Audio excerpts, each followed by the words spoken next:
Dear students, welcome to ACCA SBL Pre-Scene Deep Analysis for the upcoming session September 2026. My name is Mohammad Rizwan and I'll be your guide for today.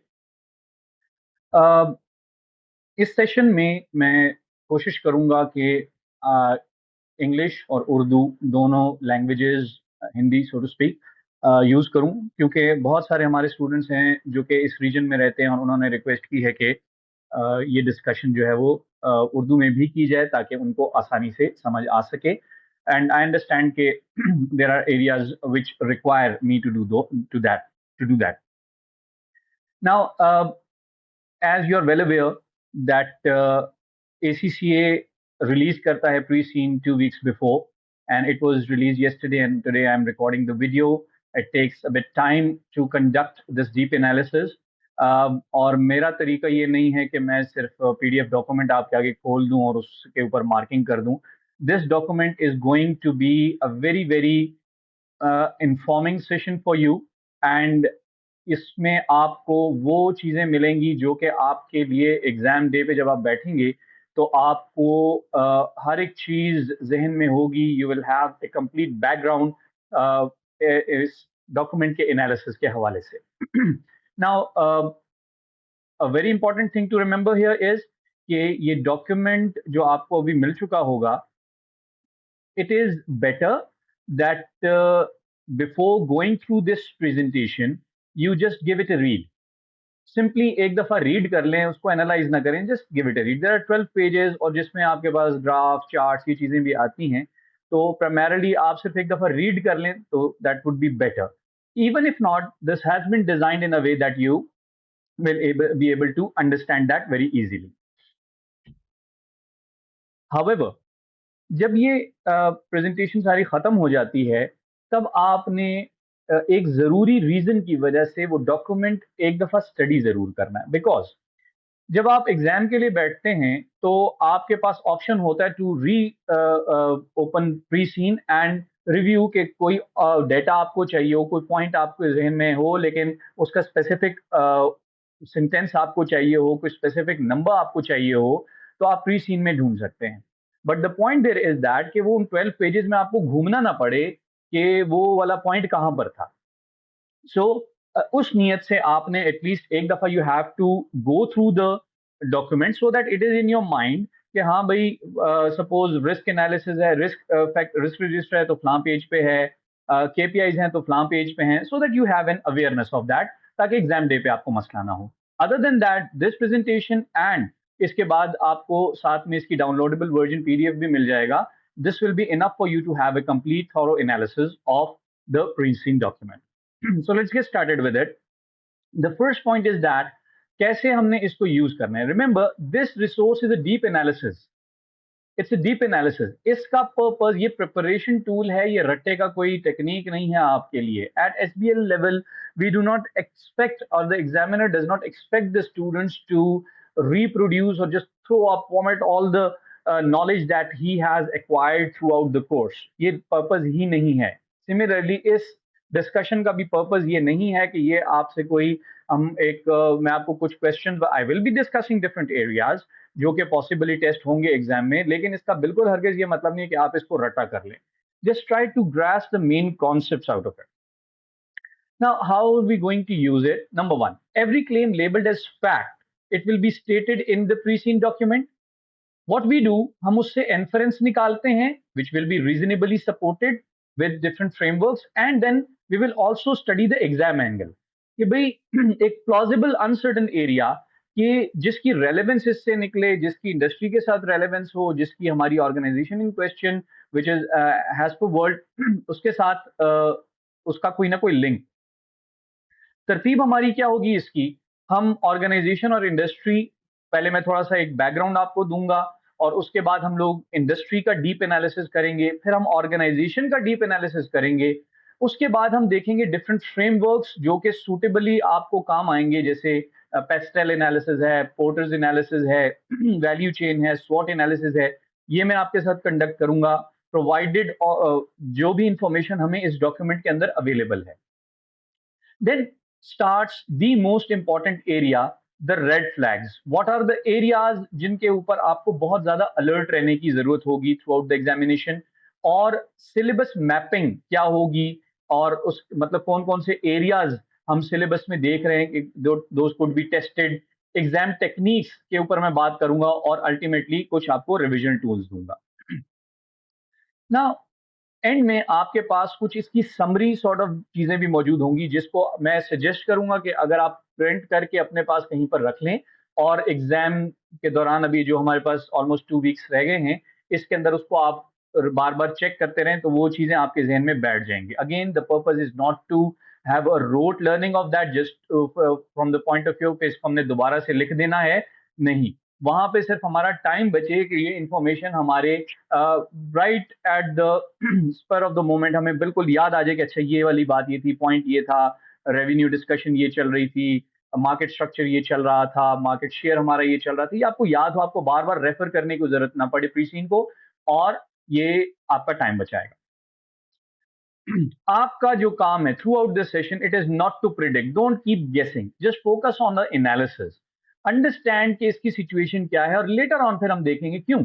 इसकी एक important वजह यह कि सारी की सारी information जो आपको एग्जाम के लिए चाहिए, एग्जाम डे पे चाहिए, वो सारी की सारी प्रीसी में अवेलेबल नहीं होती है, और in the end I will discuss with you some areas जो कि हमें नजर आ रहा है कि वो इंफॉर्मेशन गैप है, and when there is an information gap we expect कि वो चीज फिर हमें एग्जाम डे पे एग्जिबिट्स में मिलेगी। So you will also need some time to study those exhibit, जो कि एग्जाम डे से पहले तो आपको नहीं मिल रहे, वो एग्जाम एनवायरमेंट में आपको मिलेंगे, तो आपने उधर के लिए भी अपना टाइम बचाना है। देयरफॉर जो स्टूडेंट्स पहली दफा अपियर हो रहे हैं एसबीएल में, उनको बहुत ज्यादा कॉशियस रहने की जरूरत है। Time management is also a very very important factor, और टाइम मैनेजमेंट के लिए एसबीएल की टाइम मैनेजमेंट जो है उसके ऊपर मैंने अलग से एक वीडियो बनाई हुई है, we will share the link with you, और आपको मैं हाईली रिकमेंड करूंगा कि उस वीडियो को भी आप जरूर देखिए। ऑलराइट, सो ओवरऑल एसबीएल का जो ओवरव्यू है एग्जाम का, उसमें हम क्या एक्सपेक्ट करते हैं। Number one, this is a case study, rather I would say an integrated case study. SBL exam is a bit different from other professional level exams. Skill से तो है ही है डिफरेंट, लेकिन प्रोफेशनल लेवल एग्जाम से भी different है। वो इस तरीके से कि जैसे कि अब आपको प्री सीन मिला है 2 weeks before, it gives you a broader perspective of the organization as well as the industry that it is operating in. ये आपको गाइड करता है, आपका एक फ्रेम ऑफ रेफरेंस बना लेता है कि एग्जाम में क्या चीजें आपसे किस ऑर्गेनाइजेशन के बारे में डिस्कस किया जाएगा। फिर उसके बाद आपको एग्जिबिट्स मिलते हैं जो कि लिंक्ड अप होंगे प्री सीन के साथ ही। यस, उसमें नई इंफॉर्मेशन होगी। फॉर एग्जांपल एक एग्जिबिट में आपको सीईओ की आपकी, बाय द वे, आपका एग्जाम के दौरान एक स्पेसिफिक रोल होगा जो आपने परफॉर्म करना है। फॉर एग्जांपल आप कंसल्टेंट का रोल अदा कर रहे हैं इस पर्टिकुलर ऑर्गेनाइजेशन के लिए, तो आपने रिकमेंडेशंस भी देनी है, तो आपको उनके बोर्ड की तरफ से एक लेटर मिलता है, सीईओ की तरफ से एक लेटर मिलता है, वो एग्जिबिट में दिया हुआ होगा, या ईमेल मिलती है वो एग्जिबिट में दिया होगा कि उन्होंने आपसे, सीईओ ने आपसे ये चीजें रिक्वायर की, ये आपसे एक्सपेक्ट कर रहे हैं। तो उस एनालिसिस मांगा हो सकता है, आपकी से एवेल्युएशन मांगी हो सकती है, जो भी रिक्वायरमेंट होगी, टेक्निकल रिक्वायरमेंट। फिर आपने उसी के मुताबिक उसको, वो जो फॉर्मेट रिक्वायर्ड होगा उसी में आपने उसको आंसर भी करना होगा। तो ये एग्जिबिट में हो सकता है आपको कोई वेब एक्सट्रैक्ट दिया हो, एग्जिबिट में हो सकता है आपको किसी कोई न्यूज़पेपर का आर्टिकल दिया हो, एग्जिबिट में आपको जैसे कि हम इसमें देखेंगे हमें फाइनेंशियल स्टेटमेंट्स नहीं दी गई, तो पॉसिबली आपको वहां पे फाइनेंशियल स्टेटमेंट्स मिल जाएं। ये चीजें आपको एग्जिबिट्स में मिलेंगी। अब जो रिक्वायरमेंट्स ऑफ द क्वेश्चंस हैं, they are three question, three उसमें थ्री मेजर टास्क होते हैं, subdivided into two and three further subtask. और ये जरूरी नहीं है कि ये क्वेश्चंस बिल्कुल एक दूसरे से, जरूरी क्या, ये होता ही नहीं है कि वो एक दूसरे से बिल्कुल सेपरेट हो, meaning that your answer from question one part C, it could be inferred in question two part B. आप उसका रेफरेंस भी दे सकते हैं, यानी ये कोई स्टैंड अलोन क्वेश्चंस नहीं है, these are interlinked with each other. So ये एक इंटीग्रेटेड केस स्टडी का एग्जाम होता है। अच्छा जी, फिर आपको जो मल्टीपल एरियाज, जो आपके सब्जेक्ट एरियाज हैं, सिलेबस एरियाज हैं, उनमें से टेस्टिंग हो सकती है, स्ट्रेटेजी, रिस्क, आईटी वगैरह वगैरह, चेंज मैनेजमेंट वगैरह। अब जो आंसर्स आप डिवाइस करते हैं उसमें, और ये आपने मॉक्स अगर अटेम्प्ट किए हैं या आपने जो भी प्रैक्टिस की है, उसमें डेफिनेटली आपने देखा होगा कि आपके पास टेक्निकल मार्क्स होते हैं और उसके बाद आपके पास उसी क्वेश्चंस के अंदर प्रोफेशनल स्किल्स के मार्क्स भी होते हैं। नॉट इन एवरी सिंगल सब task but in most of the task. ये 5 जो आपके पास प्रोफेशनल स्किल्स हैं, ये उन्हीं क्वेश्चंस के अंदर एम्बेडेड हैं। जैसा आप आंसर टेक्निकल आंसर डिवाइस करेंगे उसी के अंदर एम्बेडेड है, इनके कोई अलग मार्क्स नहीं मिल रहा है आपको। These are embedded. Like for example they have asked you to show your scepticism skills. तो आपने जो उसमें बात की गई है, फॉर एग्जांपल सीईओ आपको एक बात बता रहा है लेटर में कि हमारी ऑर्गेनाइजेशन तो 50 ईयर से काम कर रही है और हम तो फैमिली ओन्ड बिजनेस हैं और ये तो बड़ा ही जबरदस्त किस्म का एक स्ट्रक्चर है, फैमिली गवर्नेंस का स्ट्रक्चर है, वी आर क्लोजली नेट और बड़ा चेक एंड बैलेंस होता है। Okay, they have said it, but do you accept it on the face value? नहीं। Skepticism is to challenge the assumptions, spot the gaps, probe, question whatever is being explained. आप उसको challenging environment में देखेंगे। But यहाँ पे मैं एक बड़ी इंपॉर्टेंट बात बता दूं, और ये वाला पॉइंट भी again we will share you another video link, जिसमें आपको how to answer your questions और frame your questions like a professional, not like a student, because that is the basic requirement of the end rather. Examiner report जो हमें बताती हैं कि examiner ने अक्सर ये पॉइंट आउट किया कि स्टूडेंट्स आंसर तो कर रहे हैं बट वो ऐसे जैसे एक स्टूडेंट आंसर कर रहा होता है। The requirement is to answer like a professional, you are at a strategic level. अब लेकिन ये तो बड़ा एब्स्ट्रैक्ट है कि मैं क्या मतलब इसका कि like I am a teacher so I know what I mean, but you as a student how should your question और is your question student like structured और प्रोफेशनली स्ट्रक्चर्ड? उसके ऊपर एक अलग से बड़ी कॉम्प्रिहेंसिव किस्म की एक वीडियो बनाई हुई है, उसका लिंक भी हम आपके साथ शेयर कर देंगे, उसको भी आप जरूर देखिएगा। और ये जो भी आपके पास 2 हफ्ते रहते हैं जिसमें आप डिफरेंट मॉक्स प्रैक्टिस करेंगे, उसमें भी आप देखिए कि जो आप आंसर लिख रहे हैं क्या वो स्टूडेंट लाइक आंसर लगता है कि नहीं, वो प्रोफेशनली मेड आंसर लगता है, which will get you the marks and you will score high in your exam. इस प्रेजेंटेशन में भी उसका थोड़ा बहुत टच हम लोग देंगे। सो ये 5 स्किल्स जो आपकी टेस्ट होनी है, जैसे एनालिसिस में आपने कॉज एंड इफेक्ट देखना होता है, सिर्फ फैक्ट लिस्टिंग नहीं करनी होती। कमर्शियल एक्यूमेन में it requires you to frame your answer in such a way that it you know that there is a real business knowledge and judgement that you are aware of. Communication में आपका right format use हो, tone right use हुई हो, एक logical sequence आपने provide किया हो, आपको पता हो कि आपकी ऑडियंस कौन है, it is a strategic level, top level, board level की ऑडियंस है आपकी, कोई ऑपरेशन लेवल सुपरवाइजर्स को आप कम्युनिकेट नहीं कर रहे हैं। इवेल्युएशन शुड बी बैलेंस्ड, दोनों साइड्स आपने जस्टिफाई की हो और अपने कंक्लूजन्स को आपने जस्टिफाई भी किया हो। एग्जामिनर रिवॉर्ड किस चीज को करता है, ये स्टार्टिंग में ही आपको बड़ा क्लियर होना चाहिए। Application to the heart has the world specific, HW we will call it. आप जो भी बात कर रहे होंगे you will have to constantly train your mind to think कि अच्छा इसका ये जो मैं बात कर रहा हूँ, फॉर एग्जाम्पल हम कहते हैं कि डी लैंड जिस कंट्री में ये एग्जिस्ट करता है उसका इकोनॉमी बड़ी जबरदस्त है, इसका हमारे HW से क्या ताल्लुक है, क्या लेना देना है?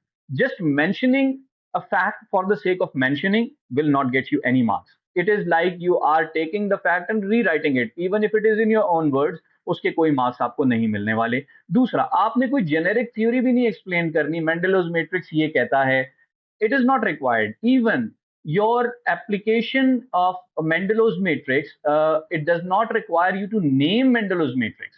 आप उसको उसके अंदर जो बात है उसको एक्सप्लेन कर सकते हैं, आप स्टेक होल्डर्स की डिस्कशन कर सकते हैं अगर रिक्वायर्ड है क्वेश्चन में, लेकिन ये जरूरी नहीं है कि आप रेफर करें कि खामा मेंडेलो ने ये कहा है। आपको किस चीज के मार्क्स मिलेंगे? So what, this will be a main area of our discussion, ये मैं आपको साथ साथ बताता भी रहूंगा। सो व्हाट आपने करना है, जो मैं बात कर रहा हूं उसकी इंप्लीकेशन क्या है डिसीजन के लिए। मैं जो बात कर रहा हूं, मैं जो डिसीजन दे रहा हूं, मैं जो रिकमेंडेशन दे रहा हूं, उसका जो मैं फैक्ट बता रहा हूं उसका क्या ताल्लुक है, अगर हम ये कर लेंगे तो क्या हो जाएगा। That is the main area which gets you the marks. Then आपने एग्जिबिट्स को साइड पे नहीं रख देना, एक दफा पढ़ लिया, you could refer to it, उससे डेटा आपको मिलेगा, डेटा की calculation, for example ratio analysis की कैलकुलेशन रिक्वायर नहीं है, आप करनी है, जाहिर है आप उसको डेटा दिया हुआ है तो ऐसे तो आपको नहीं पता चलेगा, you will need to calculate it, but giving the full details of the calculation that is not required. Your interpretation, your linking it to, for example, you say that there has been 4% increase in the revenues over last 2 years. तो ये आप explain कर सकते हैं, ये आप लिख सकते हैं, but that's the fact. Link it up. So what? Then your response should be balanced. इसका क्या मतलब है? कोई ए वन साइडेड आर्ग्यूमेंट ना हो आपका, और ना ही वो यूनिडायमेंशनल हो। देखिए, स्ट्रेटेजिक लेवल पे जब हम डिस्कशन करते हैं, one of the ways the professionals look into things is not unidimensional, कि बस अगर हम ये कर देंगे तो ये फायदा हो जाएगा। नहीं, हर जो स्टेप हम ले रहे हैं उसमें कुछ फायदा होगा और कुछ हमें प्रॉब्लम्स भी फेस करने पड़ सकते हैं। तो आपने दोनों flip side of the coin भी आपने एक्सप्लेन करना होगा एग्जामिनर को। एग्जाम पर ये पेनलाइजिंग सो टू स्पीक, कि आपके मार्क्स कटते कहाँ पे, डिडक्शन कहाँ पे होती है, और ये भी एग्जामिनर रिपोर्ट से हम इन्फर करते हैं कि आप सिर्फ प्री सीन के फैक्ट्स उठा रहे हैं और वापस उसको फेंकी जा रहे हैं। 50 ईयर्स से ये बिजनेस चल रहा है और फैमिली ओन्ड बिजनेस है, fine. So what does it mean for our organisation? जो क्वेश्चन है, रिक्वायरमेंट है, उससे इसका क्या ताल्लुक है आपकी इस बात का? ये रिक्वायर है सिर्फ आप फैक्ट्स वापस फेंकना उसको शुरू कर दें, it won't get you marks. Framework सिर्फ डंपिंग कर दें आप, कोई एप्लीकेशन नहीं है, पेस्टेल एनालिसिस ये कहता है, ठीक है कहता है, बट उसकी यहाँ पे क्या रिक्वायरमेंट है, आपने क्यों ये मेंशन किया, इससे क्या ताल्लुक है आपके जो आंसर रिक्वायरमेंट है उससे क्या ताल्लुक है? फिर हर क्वेश्चन के शुरू में दे आर डिफरेंट वर्ब्स और एक्शन वर्ब्स गिवन जो कि रिक्वायरमेंट है, एनालाइज, इवेल्युएट, उनको आपने इग्नोर नहीं करना। और ये इवन अगर कोई ऐसा सब सेक्शन आता है जहां पे आपसे उन्होंने पूछा भी नहीं है कि what professional skill they require, जैसे एनालिसिस रिक्वायर नहीं है, लेकिन आपने एक्शन वर्ब्स के मुताबिक अपना आंसर फ्रेम करना है।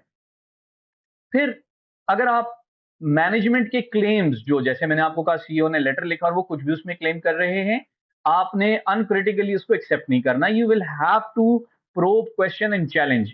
आप ये व्यू लेकर नहीं चलेंगे कि जो बात इन्होंने कर दी है वो बिल्कुल दुरुस्त है। फॉर एग्जाम्पल, आपको एक रिस्क रजिस्टर मिलता है, फॉर एग्जाम्पल एक और मैं एग्जाम्पल देता हूँ जो यहाँ पे हम डिस्कस भी करेंगे। ऑर्गेनाइजेशन का मिशन, विजन, वहां पे एक बात दी हुई है कि हम तो एनवायरनमेंट का बहुत ख्याल रखते हैं। ओके फाइन, रखते हैं आप कह रहे हैं, लेकिन does it prove anywhere?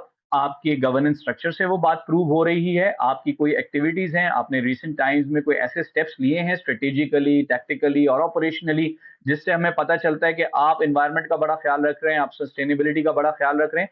Just because the sentence is written over there, आप एक्सेप्ट नहीं कर लेंगे कि वो बात ऐसी ही है। So you will have to have a sceptical mind through out.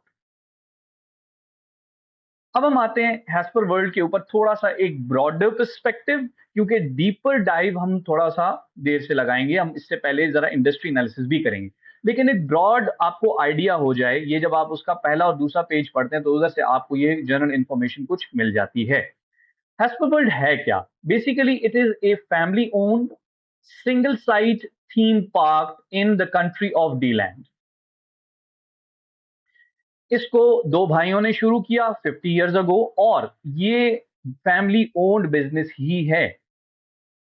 इससे क्या फर्क पड़ता है ये आगे चल के हम डिस्कस करेंगे। Now what is the purpose? It was built on education and Deeland folklore rather than a licence entertainment brand. Intellectual property उस लिहाज से नहीं है, रादर इनका फोकस ये था। अब थोड़ा सा इसमें आप एक दो टर्म्स वो बताई गई होंगी उसको समझ लीजिए। एक ब्रॉडर टर्म है an amusement park. Amusement park कोई भी फन एक्टिविटी का पार्क है, वहां पे आप जाते हैं, मुख्तलिफ किस्म की एक्टिविटी हैं, झूले लगे हुए हैं, they are swings, they are और डिफरेंट एक्टिविटीज हैं, मुख्तलिफ किस्म की एंटरटेनमेंट एक्टिविटीज मौजूद हैं। इसके अंदर अम्यूजमेंट पार्क के अंदर एक सब कैटेगरी है which is called the theme park. Theme park is build on a certain theme. For example, बहुत रिनाउंड है डिज्नी, डिज्नीलैंड या डिज्नी वर्ल्ड, जो कि डिज्नी के कार्टून्स हैं उनकी बेसिस के ऊपर वो बना हुआ है। अब उस थीम पार्क में बहुत सारे सेगमेंट्स होंगे जो जो उनकी थीम्स आती हैं। फॉर एग्जांपल, पुराने वक्तों से जो मिकी माउस, डोनाल्ड डक ये चली आ रही हैं, आजकल जो है ये मुख्तलिफ किस्म की जो लेटेस्ट आ रही हैं उनकी डिज्नी की, उससे रिलेटेड कोई भी एरिया उन्होंने डेजिग्नेट किया है, वहां पे सारी थीम उसी के मुताबिक बनी हुई है। उसमें वो कैरेक्टर्स मौजूद हैं, लोग उन कैरेक्टर्स के कॉस्प्ले करके मौजूद हैं। जो आप जा रहे हैं वहां पे उसी किस्म की एक्टिविटीज आपको करने की मिल रही हैं, स्विंग्स उसी तरह के मिल रहे हैं, सीनरी उसी तरह की क्रिएट की हुई है। फिर आप एक और एरिया में मूव करते हैं तो वहां पे आपको ये उनके पुराने characters Mickey mouse, Donald duck ये मिलते हैं। इसी तरह वहां पे जो आपको फूड मिल रहा है, वो उन्हीं के कप्स, उन्हीं के यूटेंसिल्स, उन्हीं के पिक्चर्स के साथ मिल रहा है। वहाँ पे आप जो सुवेनियर गिफ्ट्स कह लें, टॉयज़ कह लें, वो आपको उसी थीम के मुताबिक मिल रहे हैं। So it is focused on a particular theme. तो यहाँ पे इन्होंने जो किया हुआ है, it is not just an amusement park, it is a theme based park, जिसमें उन्होंने डी लैंड के फोकलोर को फोकस करने की कोशिश की गई है। अच्छा जी, अब यहाँ पे एक बड़ा ही इम्पोर्टेंट एरिया जिसको बार-बार हम डिस्कस करेंगे बाद में, वो सिचुएशन ये है कि इसके जो कॉम्पिटिटर्स हैं बाकी के, this one is the by the way the third largest in the whole country. और इसके अंदर और बाकी 2 जो मेजर कॉम्पिटिटर्स हैं, उनके अंदर एक बड़ा ही इम्पोर्टेंट फ़र्क है। लेकिन थोड़ा-सा ना एक स्टेप बैक होके हम ज़रा अम्यूज़मेंट पार्क या थीम पार्क की इंडस्ट्री को ज़रा देखने की कोशिश करते हैं। Who is the target market in terms of income levels? Lower income level के लिए these are leisure activities, free time में आप एंटरटेनमेंट के लिए वहां पे जाना चाहते हैं, और ये काफी एक्सपेंसिव भी होते हैं। नाउ विद इन दिस हमारे पास हम देखेंगे, चूंकि country it's well developed country और इकोनॉमिकली स्टेबल भी है, यहाँ पे डिफरेंट टूरिस्ट भी आ रहे हैं, अपने लोग भी जा रहे हैं। खास तौर पे जब टूरिस्ट आते हैं और अपने कंट्री के लोग भी आते हैं, तो जरूरी नहीं कि लोकल ही हमेशा आ रहे हों। एंड इवेंचुअली देखें, लोकल्स भी अगर आ रहे हैं ना, तो वो ऐसा नहीं है कि हर वीकेंड पे आ रहे होंगे। ऑब्वियसली वो अपना एक वो सेटिंग करते हैं, एक सोचते हैं कि भाई देखें, आप एक चीज बार बार रिपीटेडली हर वीक कर रहे हैं, तो उसका तो वो वैल्यू आपके लिए खत्म हो जाती है, that's not entertaining for you anyway. तो हर वक्त नहीं होता। आप प्लान करते हैं फैमिली के साथ कि हम कोई 2 महीने बाद इधर चले जाएंगे, because there are other activities, cinemas भी हैं आपके पास, और जूस भी हैं, और अम्यूजमेंट पार्क भी हैं, और थीम बेस्ड पार्क भी होंगे। तो आप हर दफा तो इधर नहीं आएंगे। लेकिन एक और कॉन्सेप्ट इसके अंदर है कि जो दूसरे सिटीज से लोग आ रहे हैं, या दूसरे मुल्कों से जो टूरिस्ट आ रहे हैं, now they want to spend time over there, लेकिन थीम पार्क्स या अम्यूजमेंट पार्क्स बहुत एक लार्ज एरिया पे होते हैं। तो आप जब वहां जाते हैं, तो ये नहीं है कि आप एक ही दिन में सारी राइड, सारी इंजॉयमेंट एक्टिविटीज कर लें। अब एज अ बिजनेस आप तो चाहेंगे कि वो आपके पास ही मौजूद रहें।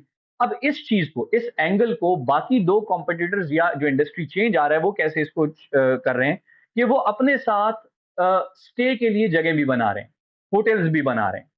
यहाँ पे सबसे बड़ा एक हमें स्ट्रेटेजिक मसला नजर आता है कि ये कंपनी एज पर वर्ल्ड अपने आप को एज अ डिफरेंशिएटर कह रही है, and they are adamant, rather they इस पे वो they are boasting about it कि we are sticking with traditions, this is a purely theme based park, ये कोई होटल वोटल के चक्कर में हम नहीं पड़ रहे। This is what they are claiming, and they are actually seeing it as a differentiator. जबकि इंडस्ट्री में जो चेंज आ रहा है, अब देखें, जो हमारे कॉम्पिटिटर्स हैं उनके अपने होटल्स हैं, तो आपने एक तो ये कर लिया कि स्ट्रेट अवे होटल्स की मौजूदगी आपके अम्यूजमेंट पार्क के साथ, आपके थीम पार्क के साथ ही, ये एक तो टूरिस्ट्स को और जो दूसरे सिटी से आ रहे हैं उनको एक फैसिलिटी प्रोवाइड कर रही है कि भाई इधर उधर आपने कहाँ जाना है, स्टे तो आपने करना ही है ना, तो आप यहाँ पे स्टे भी कर लें और साथ में हमारे ये एक्टिविटीज भी इंजॉय कर लें। इसके बाद अगर आप सारा एरिया कवर नहीं कर सकते, तो आप रात दोबारा होटल में गुजारें, नेक्स्ट डे बाकी का एरिया आप कवर करें, 2 नाइट्स 3 नाइट्स और वट। तो वहां से भी वो रेवेन्यू ले रहे हैं, और कस्टमर को जाने भी नहीं दे रहे, रिटेन भी कर रहे हैं अगले दिन के लिए। This is a very important strategic area which could B tested in the examination, और आपसे इस पे व्यूज भी मांगे जा सकते हैं। So no on site hotel, unlike to other larger rivals, उनके पास हैं। The board sees this as staying true to core theme park operation. वो कह रहे हैं कि हम तो बड़े हमारी जो अप्रोच है वो बड़ी ट्रेडिशनल अप्रोच है, और ये हमारा एक्चुअली प्लस पॉइंट है, वो इसको एज अ डिफरेंशिएटर बता रहे हैं, even as the industry shift towards the resort style stays. अब प्रॉब्लम क्या है? Revenue and visitor numbers are rising every year, ये तो आ रहे हैं, इंटरेस्टिंग बात भी है ये इसके अंदर। लेकिन क्या इसको देखते हुए बस हम डिक्लेयर कर देंगे बिजनेस बड़ा सक्सेसफुल है? नहीं। आगे एक और प्रॉब्लम आ रहा है, the market share is falling. Revenues बढ़ रहे हैं, लेकिन मार्केट शेयर ओवरऑल फॉल कर रहा है। How can that be? इसका मतलब है कि इंडस्ट्री ग्रो कर रही है, but our share of the pie is decreasing. हमें जो उस इंक्रीज में मिल रहा है वो ज्यादा नहीं हो रहा। ठीक है कि हमें नंबर ऑफ विजिटर्स तो ज्यादा हो रहे हैं, और हम रेवेन्यूज को भी देखेंगे, वो इसलिए ज्यादा हो रहे होंगे कि हम प्राइसेस ऑफ द प्रोडक्ट्स बढ़ा रहे हैं। तो जाहिर बात है कि जब प्राइस ऑफ द प्रोडक्ट बढ़ रही है, अगर नंबर सेम ही सेल हो रहा है प्रोडक्ट्स का, लेकिन हर साल रेवेन्यू तो बढ़ेंगे। But that is not the only criteria और only metrics to identify our growth और आर सक्सेस। हम देख रहे हैं कि मार्केट ग्रो कर रही है, but our share of the pie is decreasing. So this trails the industry average. Growth is not as same as competitiveness. Remember this thing, because growth have many areas. अब ये इस पूरी organisation का एक snapshot मैं आपको देने जा रहा हूं। Ownership 100% owned by Glen family, कोई पब्लिक लिमिटेड कंपनी ये नहीं है। Founders Henrik and Arthur each hold 10%, और ये मेजर डिसीजन मेकर्स भी इसमें हमें लग रहे हैं। Executive board members hold 50%। लेकिन इसके साथ साथ ये वो एक्टिव मेंबर्स हैं, लेकिन इसके साथ साथ फैमिली में 30% के जो बाकी शेयर्स हैं वो एनबीएस के पास हैं। वो कौन है? Non business active members. They are the family members. Family gatherings में तो वो आते होंगे, वहां पे तो डिस्कशन होती होगी, लेकिन actively operations of the company को वो नहीं देख रहे।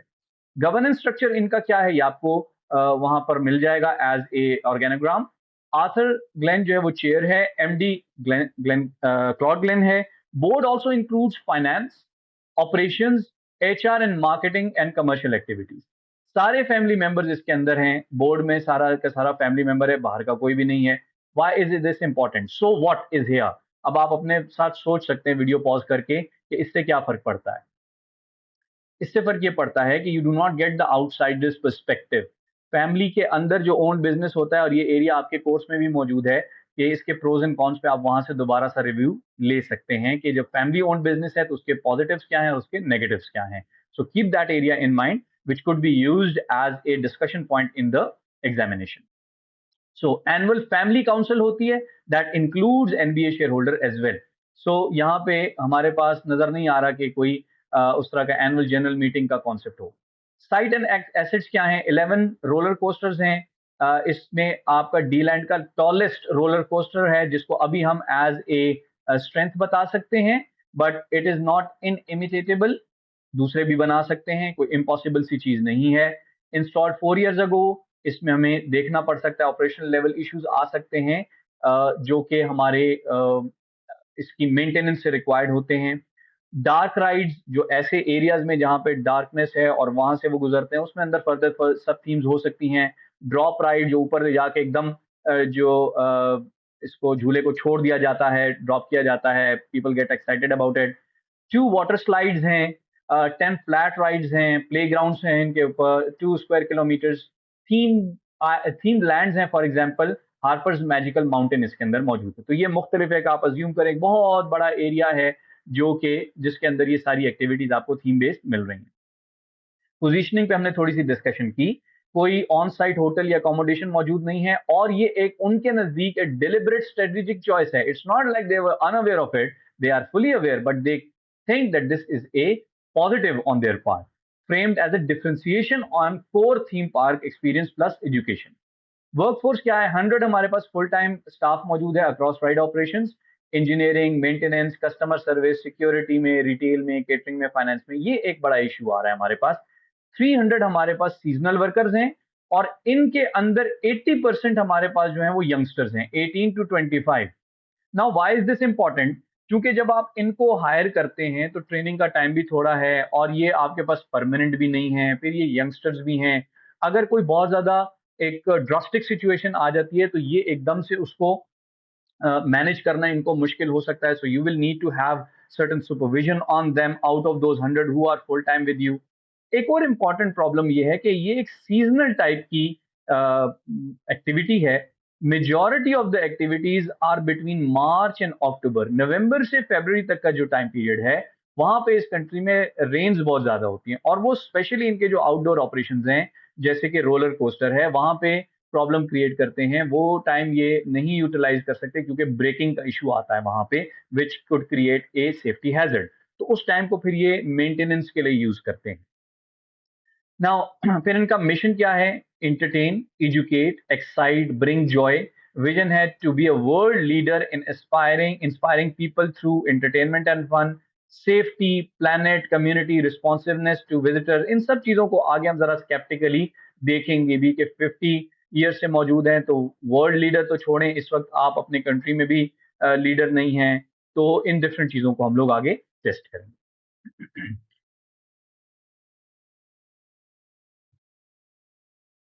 नाउ इंडस्ट्री का स्नैपशॉट ज़रा-सा देख लीजिए आप। हमारे पास मैंने जैसे कि आपको कहा HW is the third largest in the country. जो मेजर पाए है that is with space park 27%, डायनोलैंड 22% और गो के इनकी कोई ज़्यादा डिटेल्स हमें नहीं दी गई, लेकिन नाम से हमें आइडिया हो सकता है कि ये स्पेस थीम के ऊपर बेस करता होगा, ये डायनासोर बेस के ऊपर थीम के ऊपर बेस करता होगा और एक्टिविटीज़ भी उसी की तरीके से होती होंगी। हैज़ पर वर्ल्ड हैज़ 16%, अदर जो हैं वो 35%। तो चूँकि ये 4 हैं तो इसको हम इकोनॉमिक टर्म्स में ओलिगोपोली कहते हैं, few suppliers of the same. अच्छा जी। फिर इसमें जो हमारे पास कुछ फैक्ट्स मौजूद हैं, डी लैंड की टोटल पॉपुलेशन 60 मिलियन प्लस है और ये एक well developed economic based country है। सिग्निफिकेंट डिस्पोजेबल इनकम, और ये हमारे लिए फ़ायदा क्यों है कि ये जो लोग हायर इनकम ग्रुप के लोग होते हैं या अपर मिडिल इनकम ग्रुप के, this is a leisure activity for them, जो कि हमें काफ़ी ज़्यादा नज़र आ रहा है and that justifies as well है कि मार्केट जो है $1 बिलियन से ज़्यादा की मार्केट है 2005 में, or forecast to grow 10% over the next 5 years. So again, it is a big chunk of the market, it is a big growth rate of the market, और प्रॉब्लम जो आ रहा है वो हमारा मार्केट शेयर लूज हो रहा है। Top 3 parks जो है हमारे पास, ड्रू है 10 मिलियन प्लस विजिटर्स आते हैं वहां पे in 2005, up to 4% year on year. Competition also comes from resorts, ये बड़ा एक इंपॉर्टेंट पॉइंट है जो हम सब्सटीट्यूट्स में डिस्कस करेंगे कि वी डू नॉट हैव, देखें लीजर एक्टिविटीज में तो और भी बहुत सारी चीजें आती हैं, हमने तो अम्यूजमेंट पार्क उसमें थीम पार्क्स की बात की है, लेकिन और भी बहुत सारे हैं, for example resorts, museums, zoos, landmarks, ये सारे के सारे लेजर पाउंड्स हैं जो कि ये थीम पार्क्स नहीं हैं, और भी एक्टिविटीज हैं जहां पर लोग जा सकते हैं। अच्छा जी, अब इनका बिजनेस मॉडल क्या है? ब्रॉडली हम जरा इसको देख लेते हैं और इसकी एप्लीकेशन फर्दर फिर बिजनेस के अंदर आएगी, जो हम एच डब्ल्यू को डिटेल में स्टडी करेंगे। इनकी रेवेन्यू स्ट्रीम क्या है? टिकट्स के through largest share but following proportion of total 15% रहा 2005 में, और ये कम हुआ है 2000 ओवर 4 इयर्स, 66% से 58% पे आया है। फूड एंड बेवरेजेस दूसरा एरिया है, ये ब्रॉडली स्टेबल रहा है, 23 टू 26% ऑफ रेवेन्यू। मर्चेंडाइज जो टॉयज वगैरह सेल कर रहे हैं, ये स्मॉल है और श्रिंक कर रहा है 7 to 8%। होटल्स कोई भी नहीं है इनके पास, रिजॉर्ट रेवेन्यू कोई भी नहीं है इनके पास, विच इज एन अपॉर्चुनिटी, और फास्टेस्ट ग्रोइंग सेगमेंट है ये मार्केट का, आपने इस चीज के बारे में बहुत ख्याल रखना है। 3 to 12% ऑफ सेक्टर रेवेन्यू आ रहा है इस एरिया से। Is one H W does not participate in big question mark. Segments किसको हम फोकस कर रहे हैं? जो फैमिली और चिल्ड्रन आ रहे हैं जो कि लेस देन 12 इयर्स के होंगे, क्योंकि इसके ऊपर हम टीनेजर्स को काउंट कर रहे हैं, ये 40% है, which is the largest. Young adult ये 29% हैं, और दीज आर आईटी सेवी, टेक सेवी, इवन हमारे पास जो टीनेजर्स का 22% है, ये भी आईटी बेस्ड। तो इसको हम फोकस किया जा सकता है इस पॉइंट ऑफ व्यू से कि इनको अट्रैक्ट करने के लिए हम क्या कर सकते हैं, हम किस किस्म की सोशल मीडिया कैंपेन डिजाइन कर सकते हैं, जो कि अभी फिलहाल एज सच हमारे पास नहीं चल रही। अडल्ट जो है वो सबसे कम परसेंटेज हमारे पास, जो सिंगल अडल्ट आ रहे हैं वो 9% के करीब है। इसके बाद इंटरनेशनल विजिटर्स भी आ रहे हैं, are a meaningful draw given Deeland's tourism appeal. तो जैसे मैंने आपको बताया ये एक बड़ा मेजर एरिया है, और अगर ये गवर्नमेंट सपोर्ट भी करती है और टूरिस्ट भी आते हैं, और उसके बाद हम हमारे पास होटल्स और नहीं है इन रिजॉर्ट्स के साथ जहाँ पे वो स्टे कर सके। अच्छा जी, इसके साथ में हमारे पास कॉस्ट बेस और ऑपरेशंस क्या मॉडल है हमारे पास? High seasonal cost structure, main season जैसे बताया मार्च टू अक्टूबर है, और larger rides close in November to February for weather और सेफ्टी की वजह से, और इस टाइम को यूज़ किया जाता है मेंटेनेंस के लिए। लेबर इंटेंसिव है, 100 फुल टाइम है प्लस 300 सीज़नल स्टाफ है। सारी फूड रिटेल सारी की सारी एचडब्ल्यू ऑपरेटेड है। और एक चीज इसमें ज़हन में रखने की है विच इज़ वेरी ऑब्वियस, और ये तकरीबन तकरीबन सब लीजर एरियाज़ के लिए होता है। जैसे आप सिनेमा में भी जाएँ तो वो आपको अपने बेवरेजेज़, अपने ड्रिंक्स, अपनी फूड वहाँ नहीं ले जाने दी जाती। वहाँ पे अपना एरिया होता है, वहाँ पे आप लोग खरीदारी कीजिए, क्योंकि वो भी एक सोर्स ऑफ रेवेन्यू होता है सिनेमा के लिए। इसी तरह इन्होंने भी ये किया हुआ है कि भाई आपको जो भी फूड वगैरह चाहिए, बेवरेजेज़ चाहिए, ड्रिंक्स चाहिए, वो आपको अंदर मिलेंगी, वहाँ से आप परचेज़ कीजिए। और इसमें आपके पास काफ़ी मार्जिन भी आ जाता है। लेकिन ऑपरेशनल कॉम्प्लेक्सिटी भी आपके पास ज़्यादा है। फिर इनकी डिफरेंशिएशन स्ट्रेटेजी जो वो क्लेम कर रहे हैं, वो क्या है? That we are position on theme plus education rather than license IP. Deliberately no on site accommodation, जिसको ये डिफरेंशिएशन कह रहे हैं। Is it truly a differentiation? और ये फैमिली ओनरशिप जो है, इसको भी वो कह रहे हैं कि हम बड़े डिफरेंट हैं बाकियों से। क्यों? और बेनिफिट जो मैंने आपको कहा, आप रिवाइज कीजिए, आपके कोर्स में मौजूद है कि फैमिली ओन बिजनेस का बड़ा जबरदस्त एक्शन रहता है। फैमिली की अपनी वैल्यूज जो है वो बिजनेस वैल्यूज को गाइड कर रही होती हैं। तो ये इनका ओवरऑल बिजनेस मॉडल रहा। ओके, नाउ थोड़ा सा हम इश्यूज डिस्कस करते हैं, की स्ट्रेटेजिक इश्यूज, तो ओवरऑल आपका एक फ्रेम ऑफ रेफरेंस सेट हो जाएगा। Falling market share despite rising revenues, एक स्ट्रेटेजिक एरिया है और कमर्शियल रिस्क है हमारे पास, बहुत high priority. On site accommodation नहीं है, राइवल्स दे रहे हैं, हाई लेवल है प्रायोरिटी का।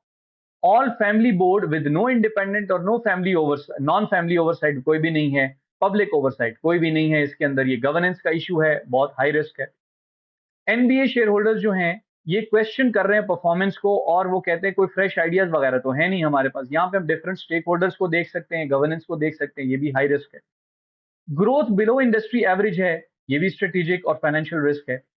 हमारा बहुत रिलायंस है हैवी और सीजनल वर्कफोर्स के ऊपर और शॉर्ट टेन्योर वर्कफोर्स के ऊपर। इसमें क्या इश्यूज आ सकते हैं, क्या प्रॉब्लम्स आ सकते हैं? ट्रेनिंग के इश्यूज, रिटेंशन के साथ साथ जो हम रिटेन तो कर ही नहीं रहे, तो उनके क्या इश्यूज आ सकते हैं? बार बार ट्रेनिंग की एडिशनल कॉस्ट आ सकती हैं। ये ऑपरेशनल लेवल के रिस्क हमारे पास हैं। फिर एक बड़ा इंपॉर्टेंट एरिया आएगा हमारे पास साइबर और आईटी डिपेंडेंस का। हमारी टिकटिंग ऐप और डेटा जो है, देखना पड़ेगा कि क्या बहुत ज़्यादा वेल डेवलप है। इसके अंदर हमारे पास जो मॉडर्न रिस्क्स हैं, डेटा ब्रीचेस के, हैकिंग के, रैंसमवेयर के, हमारी इंक्रिप्शन किस किस्म की है, हमारे ये एसेट्स कितने ज़्यादा, जो हमारा ये डेटा है कितना प्रोटेक्टेड है। प्लस इस डेटा के साथ जो हम कलेक्ट कर रहे हैं फ्रॉम टिकटिंग एंड ऐप, क्या हम उसको प्रॉपरली यूटिलाइज कर रहे हैं? क्या हम उसको प्रॉपर एनालिसिस कर सकते हैं? क्या हमारे पास कोई ऐसा एरिया मौजूद है? इस पे एक्सपेक्टेशन है कि एग्जिबिट्स में कोई ना कोई हमारे पास बात आएगी और कोई रिक्वायरमेंट में पूछा जा सकता है कि इस जो शॉर्ट कमिंग्स हैं उनको कैसे हम पूरा कर सकते हैं। Seasonality and weather driven closures हैं, ये भी एक प्रॉब्लम है, लेकिन ये sort of unavoidable problem because season is not in our control. फिर सस्टेनेबिलिटी का pressure because of the younger generation. जो यंगर जनरेशन आ रही है, उसके पास सस्टेनेबिलिटी की अप्रोच, वो बहुत ज्यादा इसको फोकस कर रहे हैं, और which is one of the major chunks जो हमारे पास टीनेजर्स और यंगस्टर्स आ रहे हैं, इवन फैमिलीज भी। There is a social trend which is changing कि आपकी सीजनल ये जो एक्टिविटीज हैं, ये नेगेटिव इम्पैक्ट तो नहीं ला रही हैं हमारी इन्वायरमेंट के ऊपर। फिर सक्सेशन और लीडरशिप का इशू बियॉन्ड फाउंडिंग जनरेशन, हमारे पास गवर्नेंस का इशू, पीपल का इशू आ रहा है। Fresh blood may not want to be part of this board, और इन अदर वर्ड्स हमारे पास एक स्टैग्नेंट लीडरशिप है। जब आप फैमिली के अंदर ही रहते हैं, आप बाहर से तो कोई ला नहीं रहे, ना डायरेक्टर्स ला रहे हैं, ना आप शेयर्स को अपनी कंपनी को पब्लिक करने जा रहे हैं, तो आउटसाइड ओपिनियन नहीं आ रहा आपके पास। ये सब इश्यूज आपके पास आएंगे। All right ji. With this, now we dig deep into our industry analysis, जिसमें हम ओवरऑल देखते हैं पोर्टर 5 फोर्सेस मॉडल देखेंगे, पेस्टल एनालिसिस, इसका लाइफ साइकिल क्या है, इंडस्ट्री का स्ट्रक्चर क्या है और डिफरेंट ट्रेंड्स क्या चल रहे हैं। जस्ट आपको एक आइडिया दे दूं मैं यहाँ पर कि जब आपको तो चूंकि रिकॉर्डेड वीडियो मिल रही है, टेक्निकली आप ह्यूमन माइंड, इसको आपने बहुत ज्यादा अपने आप को ओवर बर्डन नहीं कर लेना। The idea is not just to go through the whole video in analysis in one go. अभी जैसे एक सेक्शन पूरा हुआ है, pause the video, take a break, rest कीजिए, कुछ स्नैक्स लीजिए, 10 मिनट्स का ब्रेक लीजिए, मूव अराउंड, और थोड़ा सा अपने आप को रिलैक्स करें। लेट योर ब्रेन डाइजेस्ट अभी तक जितना हमने कवर किया, उसके बाद दोबारा वीडियो अनपॉज कीजिए, प्ले कीजिए, और नेक्स्ट सेक्शन ये इंडस्ट्री एनालिसिस का इसी तरह आप कंप्लीट देखिए, फिर पॉज कीजिए और तीसरे सेगमेंट में आप फिर चलिए। इस तरीके से आपकी लर्निंग ज्यादा एनहेंस होगी। ओके, नाउ पेस्ट एनालिसिस का एरिया हम देख लेते हैं। पहला हम एरिया देखते हैं पॉलिटिकल। यहाँ पर एक ऑर्गेनाइजेशन मौजूद है, organization for amusement parks operations. ये प्रॉपर इसका रेगुलेटरी डिजाइन है। ये चेक करती है, आपको लाइसेंसेस प्रोवाइड करती है राइड्स के लिए, एनुअल इनके चेक्स होते हैं, एनुअल लाइसेंस रिन्यूअल होते हैं और बड़ी रिगरस इंस्पेक्शन होती है। This is a fact that we have mention. हमारे लिए क्या इम्प्लीकेशन है? हमारी कंप्लायंस कॉस्ट बड़ी हाई हो जाएगी। हमने देखा 4 मंथ्स के हमारे पास जो मेंटेनेंस का टाइम है, उसमें हमने सारी चीज़ें कवर करनी होंगी और ये एक तरह से एक बैरियर टू एंट्री भी है for the new entrants, but also source of ongoing operating risk if the standards are not met. अगर आपको लाइसेंस नहीं मिलता, रिन्यू नहीं होता, you will not be able to continue the activities the next year. So ये एक बहुत बड़ा रिस्क है आपके लिए। इकोनॉमिक सिचुएशन, एक वेल डेवलप्ड कंट्री है डी लैंड, और हमारी disposable income is on the rise और मार्केट भी ग्रो कर रही है 10% पे ओवर 5 ईयर जो एक्सपेक्टेड है। This is a fact again. But theme parks are discretionary spend, leisure activities है ना, ये कोई कंपल्सरी तो नहीं है कि खामखा आएंगे, और प्लस उनके पास और भी बहुत सारी ऑप्शंस हैं। अगर यहाँ पे इकोनॉमी में कोई डाउन टर्न आता है, would hit visitor numbers and confidence quickly, बहुत जल्दी से, क्योंकि ये आपकी या कस्टमर्स की प्रायोरिटी लिस्ट में बहुत नीचे होता है लीजर एक्टिविटीज। उन्होंने अपनी जो जरूरियात जिंदगी हैं, जो मेन एरियाज हैं, उनको पहले खाना पीना है, रिहाइश है, और फर्दर जो ट्रांसपोर्टेशन कॉस्ट हैं, यूटिलिटी कॉस्ट है, पहले उनको मीट करना है, फिर लेजर का नंबर आता है। तो ये पहले तो है नहीं, तो अगर कोई डाउन टर्न आया तो ये आपको डेफिनेटली इफेक्ट करेगा। तो हम इन्फर कर रहे हैं कि ये एक स्टेटेड इंडस्ट्री चैलेंज हो सकता है। सोशल फैक्टर्स क्या हैं हमारे पास इसमें? Demand driven by growing appetite for leisure, लोग ज्यादा से ज्यादा इसकी, चूंकि इकोनॉमी ग्रो कर रही है ना, डिस्पोजेबल इनकम ज्यादा हो रही है, तो उसके साथ साथ उनकी एपेटाइट बढ़ रही है एंटरटेनमेंट एक्टिविटीज के साथ, जिसको हम कहते हैं, इकोनॉमिक्स में हम पढ़ते भी हैं कि जब आपकी इकोनॉमी ग्रो कर रही होती है तो स्टैंडर्ड ऑफ लिविंग भी ज्यादा हो रहा है। तो स्टैंडर्ड ऑफ लिविंग में फिर ये चीज भी आती है कि आपके पास अब पैसा है, तो आप उसको फन एक्टिविटीज, लीजर एक्टिविटीज में भी यूज करते हैं।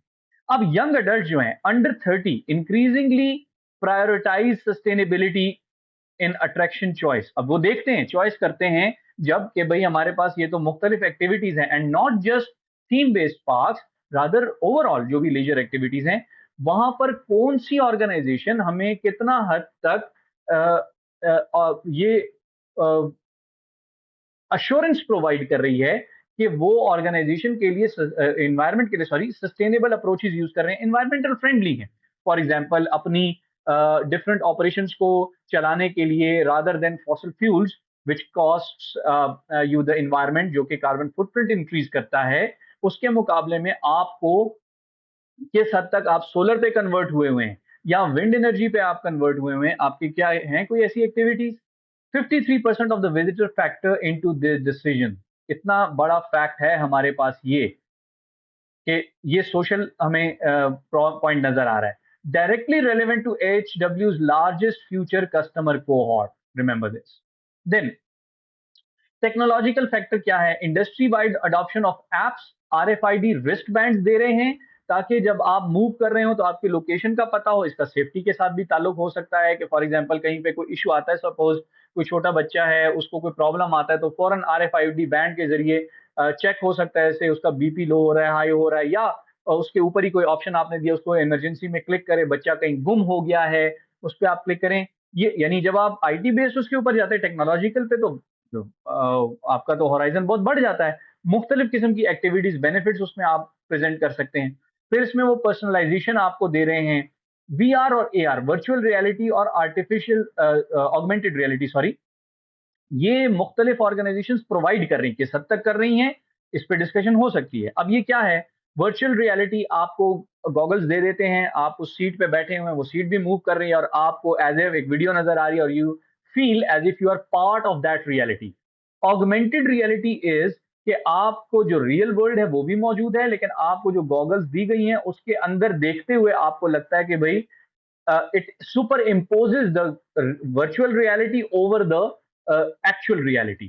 एक सिंपल सी एग्जांपल जो मैं दिया करता हूं, वो है कि आप मोबाइल फोन्स में एक गेम भी आती है छोटी सी, कि आप मोबाइल में कर रहे हैं, उसका कैमरा एक्टिव है, और आपको दीवार पे ऐसे कोई इंसेक्ट्स नजर आ रहे हैं और आप उनको टैप करके मार रहे हैं, तो वो मोबाइल पे टैप कर रहे हैं, तो जो आपके पास इंसेक्ट्स हैं वो तो वर्चुअल हैं, वेयर जो वॉल आपको नजर आ रही है, आपको जो रूम नजर आ रहा है, वो एक्चुअल रियलिटी है।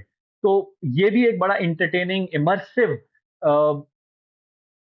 एक्सपीरियंस आप दे रहे हैं अपने ऑडियंस को with the help of technology. अब एचडब्ल्यू की वेबसाइट है, ऐप है, सोशल मीडिया भी है, but no evidence of RFID, personalization और दीज एरियाज, जो कि अब कस्टमर की डिमांड भी बन रही है। हम कह सकते हैं कि एक पॉसिबल टेक्नोलॉजी गैप को आप डिस्कस कर सकते हैं वर्सेस मोर एडवांस कॉम्पिटिटर्स, कि आपकी ये कमी है जिसको आप स्ट्रेटेजिकली देख सकते हैं और इससे फायदा उठा सकते हैं।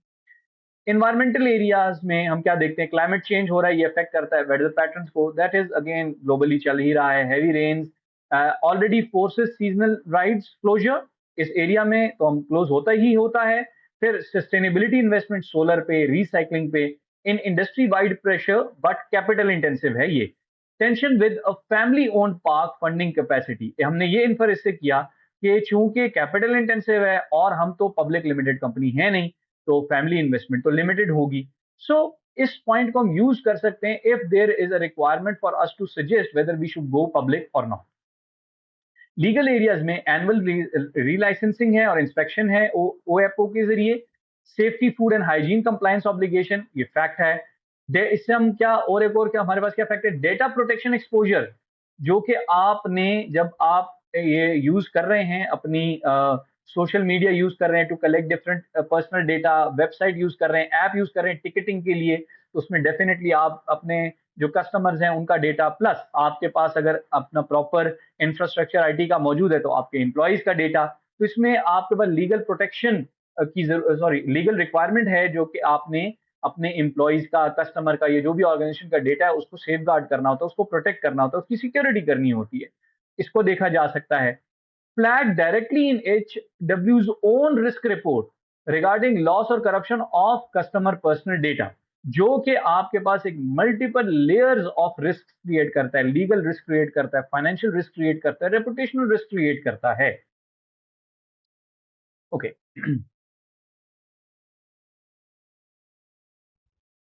Let's apply porters 5 forces model on D line. हमें पता है 5 उसमें एरियाज हम डिस्कस करते हैं। राइवलरी ठीक ठाक हाई है, क्योंकि हमने देखा 3 लार्ज प्लेयर्स हैं और बाकी भी 35% चंक कैरी करते हैं। This is an oligopoly which is the considered to be one of the most complicated market structures in economics. तो अब उसमें प्रॉब्लम हमारे पास क्या है, राइवल्स जो है डिफरेंशिएट कर रहे हैं रिजॉर्ट्स और होटल्स के जरिए, जो कि अब रिक्वायरमेंट बनती जा रही है। हम कहते हैं कि नहीं, हम तो ट्रेडिशनल मॉडल पे ही रहेंगे। ये एक बड़ा major area, it is fueling the rivalry, वो हमसे आगे निकल रहे हैं इसके ऊपर। Competition also for leisure time, not just theme park visits. तो हमने ओवरऑल देखना है कि हमारे पास जो राइवलरी मौजूद है वो थीम बेस्ड। अच्छा, इसमें एक और इंपॉर्टेंट चीज है, हम तो फोकलोर के ऊपर और एजुकेशन के ऊपर काम कर रहे हैं, बट क्या हम फर्दर इन एरियाज में जा सकते हैं? Can we create another SBU which would completely choose another type of theme? This could be discussed, because हमने देखा कि एक हमारे पास स्पेस रिलेटेड थीम पे चल रहा है, एक हमारे पास डायनो रिलेटेड थीम पे चल रहा है। Why are they focusing on that and why are we focusing on only one area?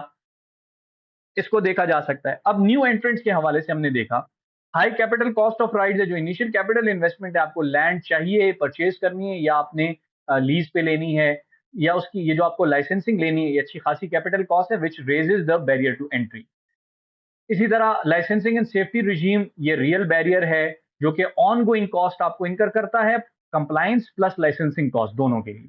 But agent leader leisure operators resorts can encroach without building full time theme park. तो आप theme park भी build कर लें जिसमें आप full focus ना हो, लेकिन आपके पास होटल्स वगैरह हैं। अब ये ओएफओ जो है ये होटल्स के लिए तो नहीं है, वहां की लाइसेंसिंग के लिए तो नहीं हो, तो एक डिफरेंट होगा जो कि आप होटल इंडस्ट्री के साथ रिलेट करेंगे, but this would support your business.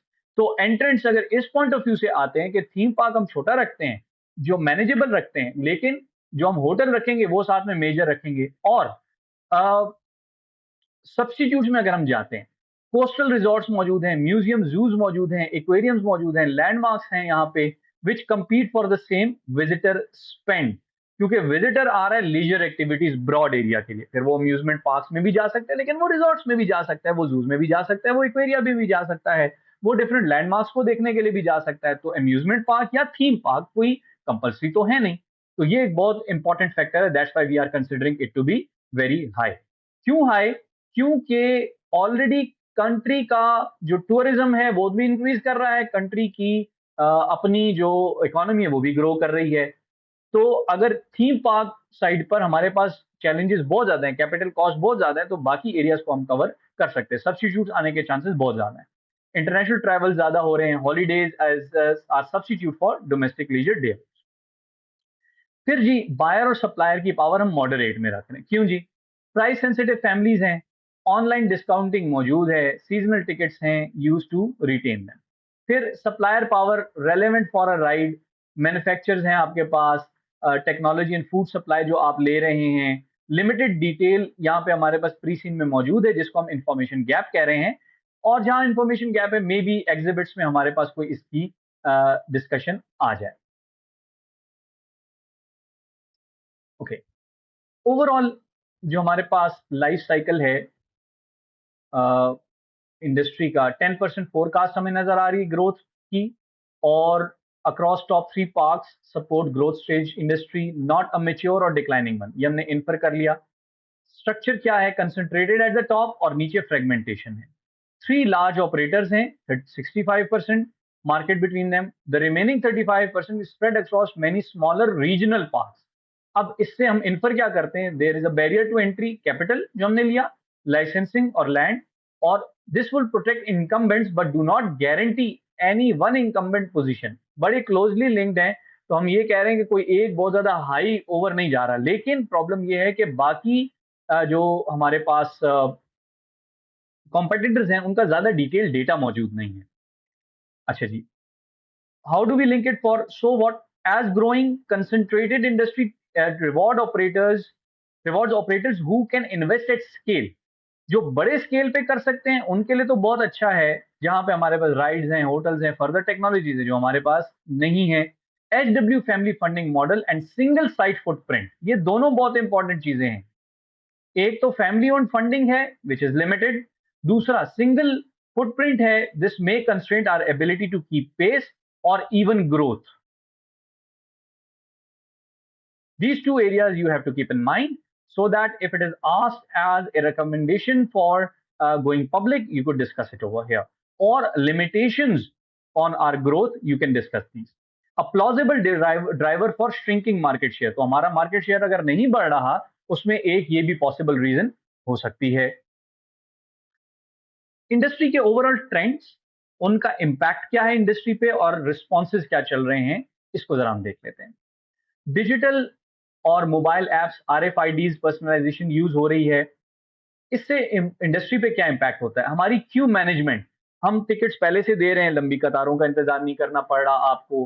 Personalisation हो रही है और ये डेटा हम कैरी भी करते हैं, और इसकी बड़ी ठीक ठाक लंबी डिटेल में डिस्कशन हो सकती है, but that's not the objective over here. मैं एक टिप आपको दे देता हूँ कि जो हम सारा डेटा कलेक्ट कर रहे हैं, किस सीजन में कितने टाइप के लोग आते हैं, कौन सा हमारा टारगेट ऑडियंस ज्यादा है, बच्चे आते हैं वो किस किस्म के टॉयज खरीद रहे हैं, पेरेंट्स जो हैं वो किस एरियाज पे ज्यादा स्पेंडिंग कर रहे हैं, कौन से एरियाज में स्पेंडिंग नहीं कर रहे, वगैरह वगैरह। ये एक डिटेल डेटा एनालिसिस, आपका डेटा तो मिल रहा है आपको, तो उसको फर्दर आप एनहांस करके गेस्ट एक्सपीरियंसेस को आप ज्यादा बेहतर कर सकते हैं। हमारे लिए क्या इम्प्लीकेशन है? एच डब्ल्यू की ऐप है, वेबसाइट है, कोई एविडेंस ऑफ आरएफआईडी और पर्सनलाइजेशन हमें नहीं मिला। हाँ, अगर एग्जाम में बताया जा रहा है तो आप उसके पॉजिटिव्स पे बात कर सकते हैं। फिर थीम पार्क हॉलीडे, काफी हमने डिस्कशन इस पे कर ली कि हॉलीडे रिजॉर्ट्स उसमें साथ आ रहे हैं। इससे आपकी विजिट लेंथ एक्सटेंड होती है, रिपीटेड आपके कस्टमर जो गेस्ट हैं वो सुबह उठे दोबारा आपके थीम पार्क में, जो एरिया नहीं कवर कर सके वहां पे आपको आ रहे हैं। फिर हाई मार्जिन अकोमोडेशन आपके पास आ रहा है, क्योंकि ये जो कस्टमर्स आ रहे हैं ये भी कोई हमारे पास यूजुअल कस्टमर्स तो नहीं हैं। These have money with them, पैसा है इनके पास, लीजर एक्टिविटीज के लिए निकले हैं, तो ये अच्छे से अच्छे होटल में रहना भी पसंद करेंगे, जहां पे आपको ज्यादा रेवेन्यू मार्जिन भी, प्रॉफिट मार्जिन भी मिल सकता है। एच डब्ल्यू डेलिबरेटली हमने ऑप्ट आउट किया हुआ है। Four goes this revenue stream and growing visitor expectation, दोनों चीजें, ना रेवेन्यू आ रहा है और कस्टमर जब चूज करेगा तो वो बाकी दो को चूज करेगा अगर उसने रहना है। यानी इसका मतलब ये है कि अगर ये मल्टीप्लाई हो जाए चीजें, कि लोग जो आ रहे हैं वो स्पेस और डायनो को प्रेफरेंस देते हैं उन थीम्स को, प्लस वहां पे उनको एक प्लस पॉइंट मिल रहा है कि हॉलीडे रिजॉर्ट भी आ रहा है। अब एक और एंगल से भी देख लेते हैं। सपोज वो आपके फोकलोर को ही देखना चाहते हैं, आपकी ही इंडस्ट्री को, सॉरी आपके ही फोकस्ड एरिया को, निश को देखना चाहते हैं, लेकिन होटल उनको वहां मिलता है। सपोज जो कस्टमर्स आ रहे हैं होटल वहां का चूज कर लें और उनका इरादा था कि वो आपके पास आ जाए, टिकट आपसे लिया होता उन्होंने, स्टे वहां कर लिया। अब जब टिकट कंज्यूम हो जाएगा और वहां पे तो वो देख के आए हैं, वहां पे भी जगह एंटाइज की होगी उनको कि ये भी हम देखें, तो नेक्स्ट डे तो आपके पास नहीं रुक रहे। Once the ticket is consume, they are not going to come as a repeated customer to you, वो कंपटीटर के पास जा सकते हैं। ये एक पॉइंट ना यूज करने से जो इंडस्ट्री ट्रेंड भी है और कस्टमर की एक्सपेक्टेशन भी है, आप बहुत कुछ लूज कर रहे हैं। फिर we are virtual reality, augmented reality की इनहैंस्ड राइड जो हैं, यहाँ पे हमें new immersive experiences, people like it, they enjoy it, novelty और रिपीटेड विजिटर इस वजह से आते हैं। और दूसरा इंटरेस्टिंग बात ये है कि इन दोनों चीजों में आप नया सॉफ्टवेयर, नई नई चीज यूज करें तो एक नया एक्सपीरियंस भी उनको दे सकते हैं। फॉर एग्जाम्पल, आप उनको बताएं कि जी अगर आप अभी आपने ये राइड ली है और इसमें आपको ये थीम हमने रख के दी है, सपोज स्पेस में हमने आपको लेट्स से एक थीम दी है कि आप वो डार्क राइड में जो जा रहे हैं, as if you are going inside और नियर अ ब्लैक होल, और ब्लैक होल के अंदर क्या चल रहा है आपने ये ले लिया एक्सपीरियंस। और 1 आवर के बाद जो हम करेंगे वो ये नहीं होगा, वो हम किसी नेब्यूला को आपको दिखाएंगे, जैसे as if you are passing in a nebula. Same ride है, सेम वो आपकी इक्विपमेंट यूज हो रहा है, सिर्फ आपने पीछे सॉफ्टवेयर चेंज किया और कंप्लीटली न्यू एक्सपीरियंस दे दिया आपको। अब आप सोचें इसके ऊपर, वो अगर और उस दिन में कुछ भी ना करें, हर 1 घंटे बाद आके यही राइड लें, तो 5-6 घंटे जो वहां गुजार रहे हैं उसमें नया से नया एक्सपीरियंस आप ले सकते हैं। This is the power of technology. आपको सारी थीम ही नहीं चेंज करनी, आपको उनको बस एक डार्क टनल में से गुजारना है और वहां पे सारा वो एक्सपीरियंस उस वर्चुअल रियलिटी, ऑगमेंटेड रियलिटी के जरिए ले रहे हैं। अब अगेन ये बहुत बड़ा एक हमारे पास एक अपॉर्चुनिटी है जिसको हम लूज कर रहे हैं। सो हमारे पास यहाँ पे कोई एविडेंस नहीं नजर आ रहा कि हम इस चीजों को यूज कर रहे हैं। फिर सस्टेनेबिलिटी एक्सपेक्टेशन ट्रेंड आ रहा है इंडस्ट्री का। Visitor factors sustainability into 53% visitor ये एक्सपेक्ट करते हैं कि आप सस्टेनेबिलिटी प्रैक्टिस पे जा रहे हैं। हमारे पास कोई सोलर का एविडेंस नहीं है, रिसाइकलिंग का एविडेंस नहीं है, हमारे पास even proper at the strategic level भी कोई इसकी हमें डिस्कशन नजर नहीं आ रही। इवन दो मिशन विजन में हमें बता रहा है कि हम फोकस करेंगे, but where is the proof? Alright, again जैसे मैंने आपको बताया, this is going to be the largest chunk. आपको चाहिए कि यहाँ पे आप वीडियो पॉज कर लीजिए और अगेन एक 5-10 मिनट्स का ब्रेक लीजिए और फिर आगे आप कंटिन्यू कीजिए। अब हम चलते हैं ऑर्गेनाइजेशन स्पेसिफिक एनालिसिस की तरफ। सबसे पहले हम जरा सा इसका स्वॉट एनालिसिस देख लें। कुछ चीज़ें रिपीट भी हो रही हैं तो मैं उनको स्किप करूंगा, but you can understand them as strength और वीकनेसेस और अपॉर्चुनिटी और थ्रेट। 50 ईयर्स हो गए हैं, हेरिटेज है, स्ट्रॉन्ग ब्रांड लॉयल्टी है डी लैंड के अंदर। 50 ईयर्स से वो काम कर रहे हैं तो जाहिर बात है एक सोसाइटी उनको पसंद करती है। क्लियर डिफरेंशिएशन है, एजुकेशन, फोकलोर, कोई होटल क्लटर नहीं है। क्लटर अगर हम कहेंगे, चूंकि ये वो व्यू पॉइंट हम दे रहे हैं मैनेजमेंट का, वो कहते हैं होटल वोटल का हमारा कोई लेना देना नहीं है, वो ऐसी फालतू की हमारी अटेंशन डिवाइड होती है, हम तो सिर्फ इस पे फोकस करते हैं। उनके पॉइंट ऑफ व्यू से स्ट्रेंथ है विच इज क्वेश्चनेबल। इसको हम लोग क्वेश्चन करेंगे, स्केप्टिकली देखेंगे। हमारी जो tallest longest roller coaster ride है, ये 4 ईयर्स पहले इंस्टॉल हुई है, this is the positive point. लेकिन हम रियो एनालिसिस में देखेंगे कि ये इमिटेटेबल नहीं है, इसलिए हमें ज्यादा इसके ऊपर पुश नहीं होना चाहिए। फैमिली ओनरशिप है, जो ये इसको एज ए स्ट्रेंथ देख रहे हैं, जिससे हमें लॉन्ग टर्म ओरिएंटेशन मिल रही है, तो हम लोग स्ट्रॉन्ग कल्चर के साथ हैं और कोई एक्सटर्नल प्रेशर भी नहीं है हमारे पास। जैसा हम बेहतर समझते हैं वैसा करना चाहते हैं और करते हैं। Is it actually a strength? Will see about it. Weaknesses क्या है? स्मॉलेस्ट है हम टॉप 3 में, falling market share every year है। फिर कोई ऑन साइट अकोमोडेशन हमारे पास नहीं है, इंडस्ट्री का जो ट्रेंड है उसको हम लूज कर रहे हैं। सारा बोर्ड फैमिली रिलेटेड है, कोई फ्रेश ब्लड नहीं है हमारे पास, कोई इंडिपेंडेंट चैलेंज नहीं है हमारे पास। How can a family younger challenge the family elder? तो जो बोर्ड या टॉप लेवल मैनेजमेंट या जो टॉप 2 हैं वो जो डिसाइड कर रहे हैं वो तो सारे मान रहे हैं उसको, चेयर और सीईओ जो कह रहे हैं वही सब मानेंगे। How can they challenge it? और ये बहुत ज्यादा प्रॉब्लम हमें आता है। और इसी के साथ साथ आप बहुत ज्यादा रिलायंस आपकी है यंग पीपल के ऊपर, वर्कफोर्स पे, जो सीजनल भी हैं और शॉर्ट टर्म आपके पास रहेंगे। फिर हम देखते हैं कि ओवरऑल हमारा मार्केट ग्रो कर रहा है, ये हमारे पास अपॉर्चुनिटी है 10% के हिसाब से ग्रो करने वाली ऑर्गेनाइजेशन ये इंडस्ट्री है। डिजिटल आरएफआईडी और पर्सनलाइजेशन, ये हमने देखा कि हमारे पास बहुत अच्छी अपॉर्चुनिटी है। Sustainability positioning could resonate with the values in target segments, अगर हम इनके ऊपर काम करना शुरू कर दें, but which will require capital investment, जो कि हमारा इशू है। लेकिन अगर हम इन पे काम करते हैं और इनको प्रोपेगेट भी करते हैं कि हम तो सस्टेनेबिलिटी पे काम कर रहे हैं, तो this can get us good number of customers, क्योंकि हम 53% ट्रेंड देख रहे हैं लोगों का इस तरफ है चॉइस करते हुए। पॉसिबल रिजॉर्ट और रिकमेंडेशन एक्सपेक्टेशन, और हम देखिए यहाँ पे कोई पार्टनरशिप भी क्रिएट कर सकते हैं। ये जरूरी नहीं है कि आप अपने ही रिजॉर्ट्स क्रिएट करें, आप पार्टनरशिप्स भी क्रिएट कर सकते हैं। फॉर एग्जांपल, एक होटल के साथ आपकी बातचीत हो जाती है, अब जाहिर बात है वो आपके रिजॉर्ट के साथ ही लाके होटल नहीं कर रहा, बट उनके साथ एक एक्टिविटी, कंबाइंड एक्टिविटी पार्टनरशिप में आ सकती है, working partnership, not specifically partnership, कि हम आपके होटल को प्रमोट करेंगे अपनी वेबसाइट पे, आप हम अपने होटल की वेबसाइट पे हमारे रिजॉर्ट को, हमारे थीम पार्क को प्रमोट कीजिए, शटल सर्विस आप प्रोवाइड करें अपने कस्टमर्स को जो कि हमारे यहाँ पे आना चाहें, वो फ्री राइड्स उनको दें, और हम इसी तरह आपके कुछ वाउचर्स, तो मिलजुल कर एक एक्टिविटी, एक बॉन्डिंग क्रिएट हो सकती है जो कि दोनों को फेवर करेगी। थ्रेट क्या है? Two larger resort enabled competitors. फिर सब्स्टिट्यूट लीजर एक्टिविटीज भी मौजूद हैं, ये बहुत बड़ा थ्रेट है हमारे पास, क्योंकि इनमें वो एक्टिविटीज भी हैं जहां पर cost investment, sorry, capital investment बहुत कम है। क्लाइमेट चेंज हमारे पास एक बहुत बड़ा प्रॉब्लम है, ऑलरेडी हमारा 4 महीने क्लोजर रहता है, और अगर आगे क्लाइमेट चेंज और ज्यादा आता है और अनप्रिडिक्टेबल रेन्स की तरफ बात जाती है, तो ये हमें और ज्यादा प्रॉब्लम क्रिएट करके दे सकता है। This could be a driver to think about some related activities, कोई डिफरेंट थीम के ऊपर हम लोग अगर पार्क बना लें तो।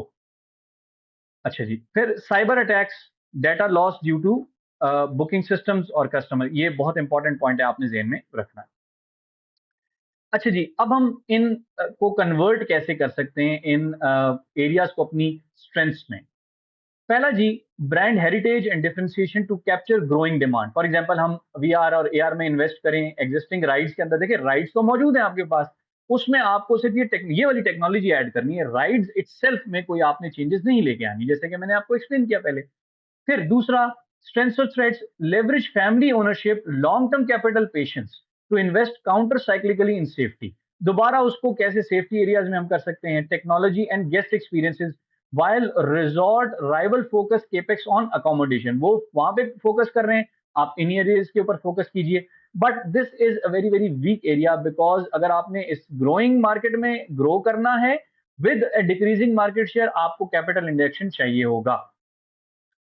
Address accommodation gap by exploring scaled और partnership lodging offer to capture resort style revenue। अपना अगर नहीं भी बना, अगर करते हैं तो अपने बना लीजिए, स्केलिंग कर लीजिए, या पार्टनरशिप क्रिएट कीजिए, working partnership with existing resorts, और खास तौर पे उन रिजॉर्ट्स को फोकस कीजिए जो कि ज्यादातर टूरिस्ट और सॉरी, उन होटल्स को फोकस कीजिए जो कि टूरिस्ट और इंटरनेशनल टूरिस्ट को ज्यादा फोकस कर रहे हैं। अच्छा जी, तो इससे एक जो फायदा आपको होगा वो ये कि revenue growth without abandoning core park identity, जिसके ऊपर आप बहुत फोकस कर रहे हैं कि हम सिर्फ यही फोकस करते हैं, हम कोई इधर उधर की चीजें नहीं करते, वो भी आपका भरम रह जाएगा, आप कह लें, या the main area that you are focusing on and which you boast about कि हम तो ट्रेडिशनली इसके ऊपर फोकस करते हैं, वो भी आपके पास कंटिन्यू रह जाएगा। देन स्ट्रेंथन गवर्नेंस, अपनी गवर्नेंस, ऑब्वियसली ये एरिया बहुत इंपॉर्टेंट है, आपको इस पे काम करने की जरूरत है। यानी strengthen governance, independent perspective on the board आपके पास लाने की कुछ ना कुछ पॉसिबिलिटी होनी चाहिए, एंड वर्कफोर्स स्टेबिलिटी भी चाहिए to defend market position against better source rivals, क्योंकि उनकी डिटेल अभी नहीं है हमारे पास, हम एक नेगेटिव अपने लिए अज्यूम करके चलते हैं कि वहां पे वर्कफोर्स ज्यादातर मेजोरिटी परमानेंट है। अगर ये इंडस्ट्री का ही ट्रेंड होता फिर we would have been at ease a little bit, लेकिन हमें नहीं पता। तो हमें इस चीज को देखना है कि हम लोग फुल टाइम वर्कफोर्स अगर 100% नहीं ला सकते, but we have to increase this number. Okay, इनका एचडब्ल्यू का जरा हम वैल्यू चेन देख लेते हैं। प्राइमरी इनबाउंड ऑपरेशंस क्या है हमारे पास? Ride, equipment procurement, not procurement, जो हम इंटरनली काम कर रहे हैं ऑपरेशंस के ऊपर, जो टिकट्स वगैरह दे रहे हैं। फूड सप्लाई है।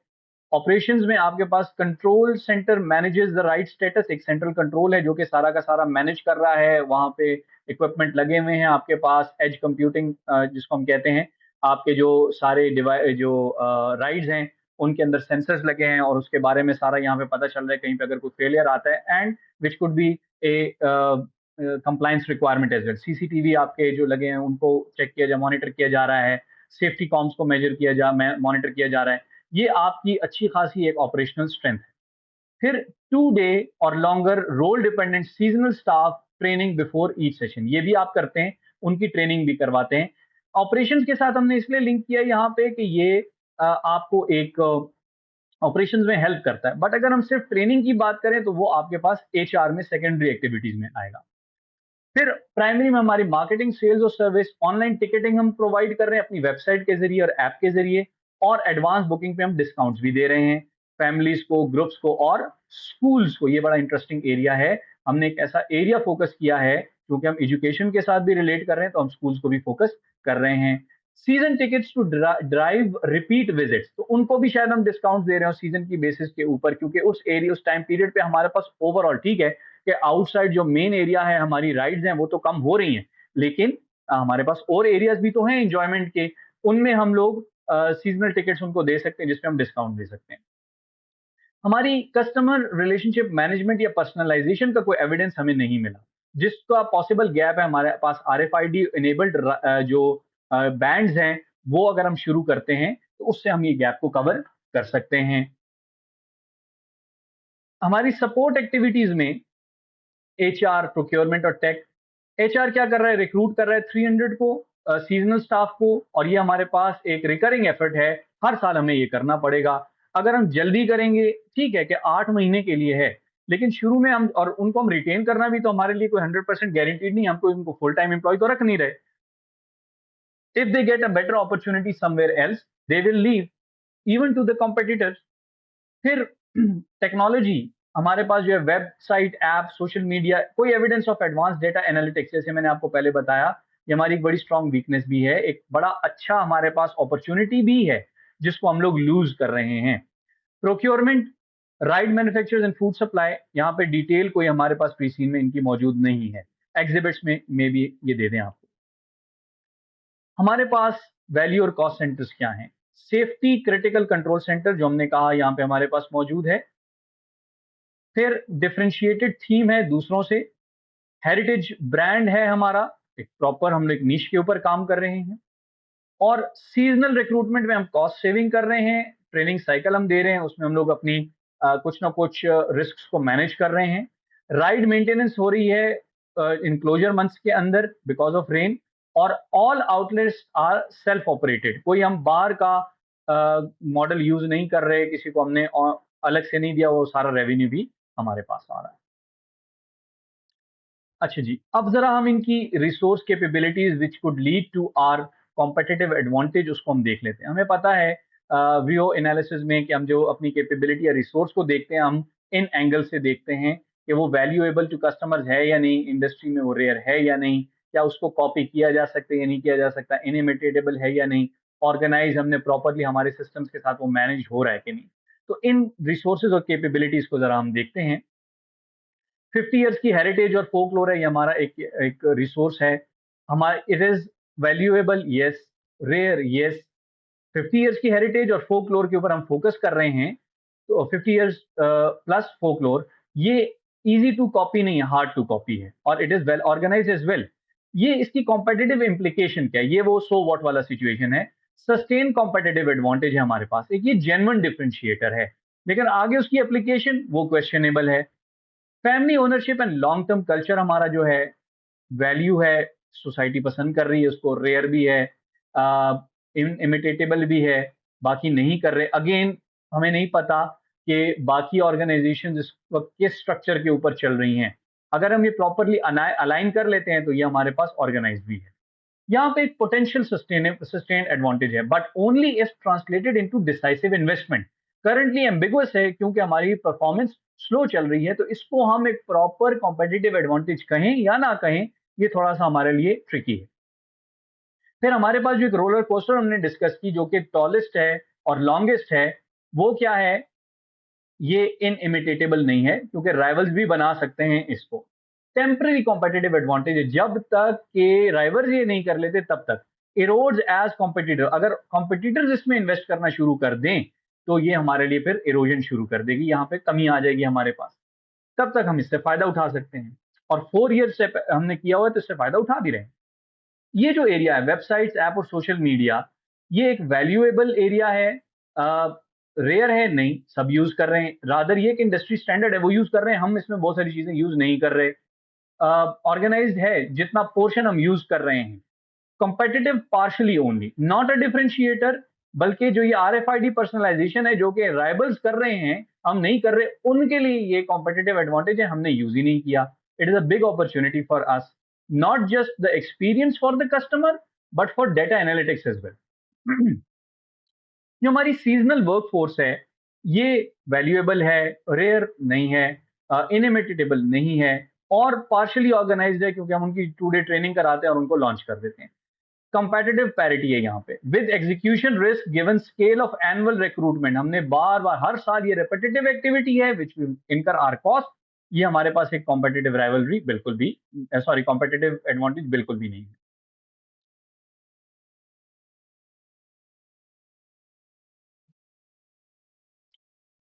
फ्रॉम दिस पॉइंट ऑनवर्ड्स मैं जरा सब्जेक्ट के, आपके जो डिफरेंट एरियाज हैं, उनके हवाले से प्रीन सीन को डिस्कस कर रहा हूं, ताकि आपका जो सब्जेक्ट एरियाज भी आपने पढ़े हैं उनकी एप्लीकेशन, उनका लिंक यहाँ पे आता जाए, और इससे रिलेटेड अगर कोई क्वेश्चन आपके पास रिक्वायरमेंट आती है पेपर में, तो ये बैकग्राउंड भी आपके जहन में मौजूद।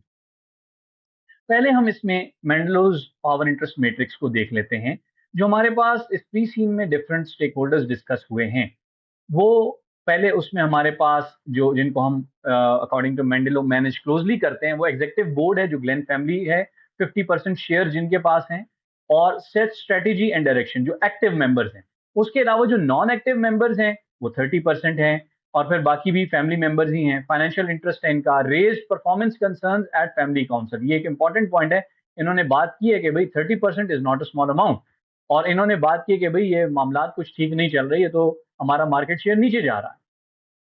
फिर हमारे पास जो हाई पावर लो इंटरेस्ट हैं, जो आर्थर और हेनरिक हैं, ये अ, हैं लेगेसी एंड रेपुटेशन स्टेक है इनका।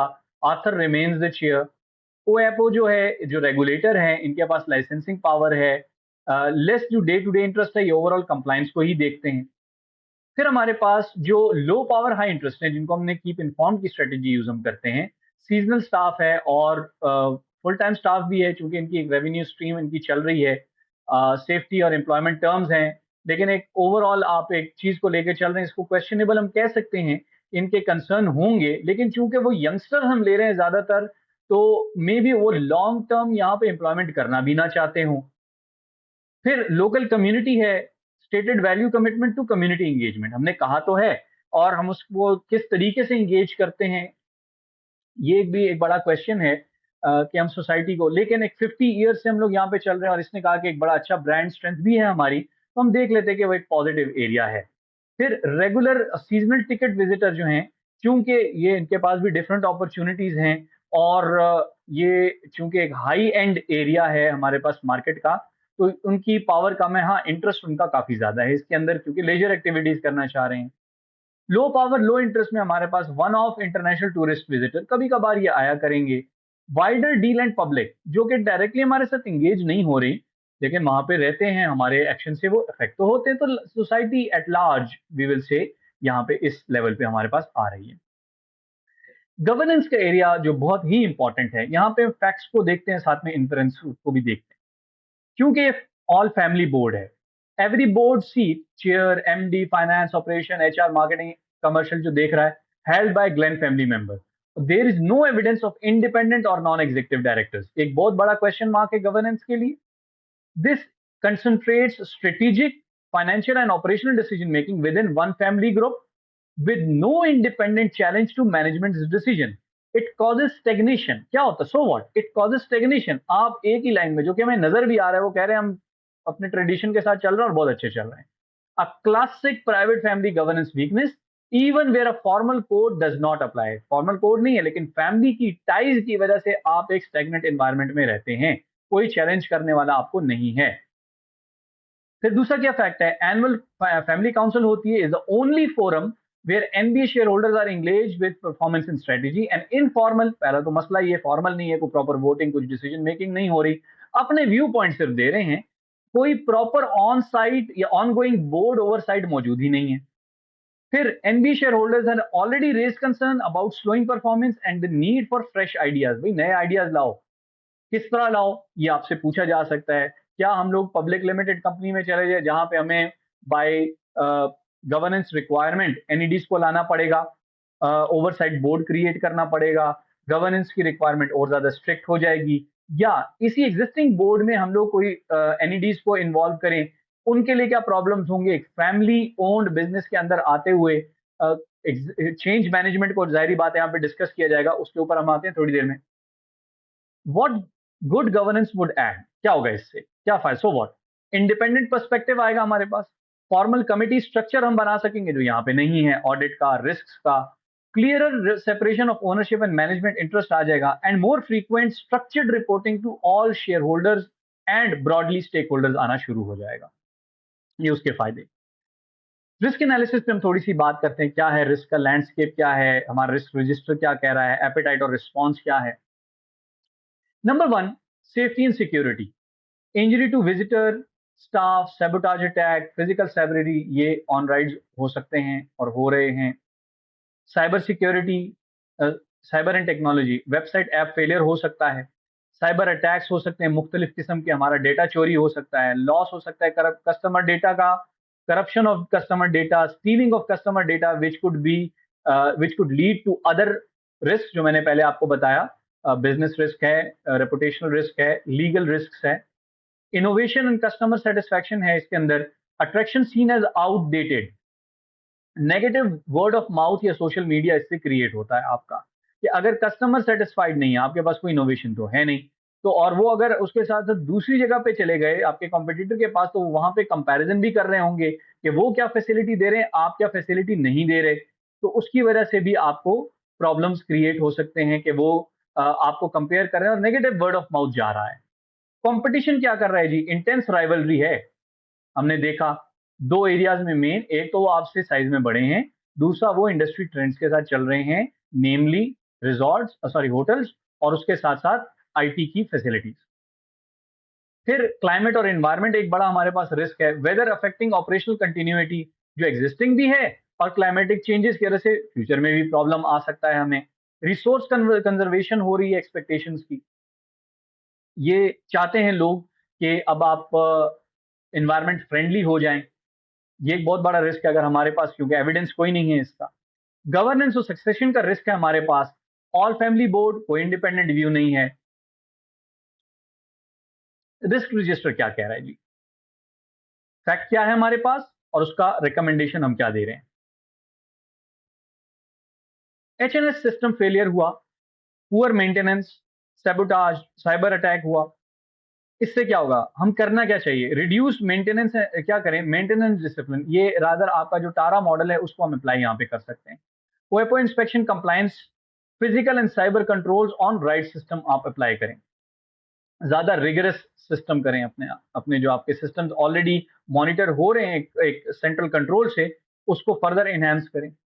वेबसाइट और ऐप वुलनरेबिलिटी आपकी हो सकती है साइबर अटैक्स के हवाले से, रिड्यूस या ट्रांसफर करें, आप कोई साइबर सिक्योरिटी में इन्वेस्टमेंट करें या आप कोई आउटसोर्सिंग करें, क्लाउड के ऊपर चले जाएं, जो कि आपके लिए ये सारा का सारा मेंटेन करें। साइबर इंश्योरेंस के ऊपर आपको कंसिडर कर सकते हैं, लेकिन चूंकि रिस्क बहुत ज्यादा है तो इसमें ज्यादा बेहतर क्लाउड कंप्यूटिंग है, जिसमें आप डेटा को, सॉरी, अपने इस रिस्क को ट्रांसफर कर रहे हैं towards the cloud service provider who is more equipped, better equipped. अगर आप खुद करना चाहेंगे फिर आपको साइबर सिक्योरिटी डिपार्टमेंट में इन्वेस्टमेंट करना पड़ेगा।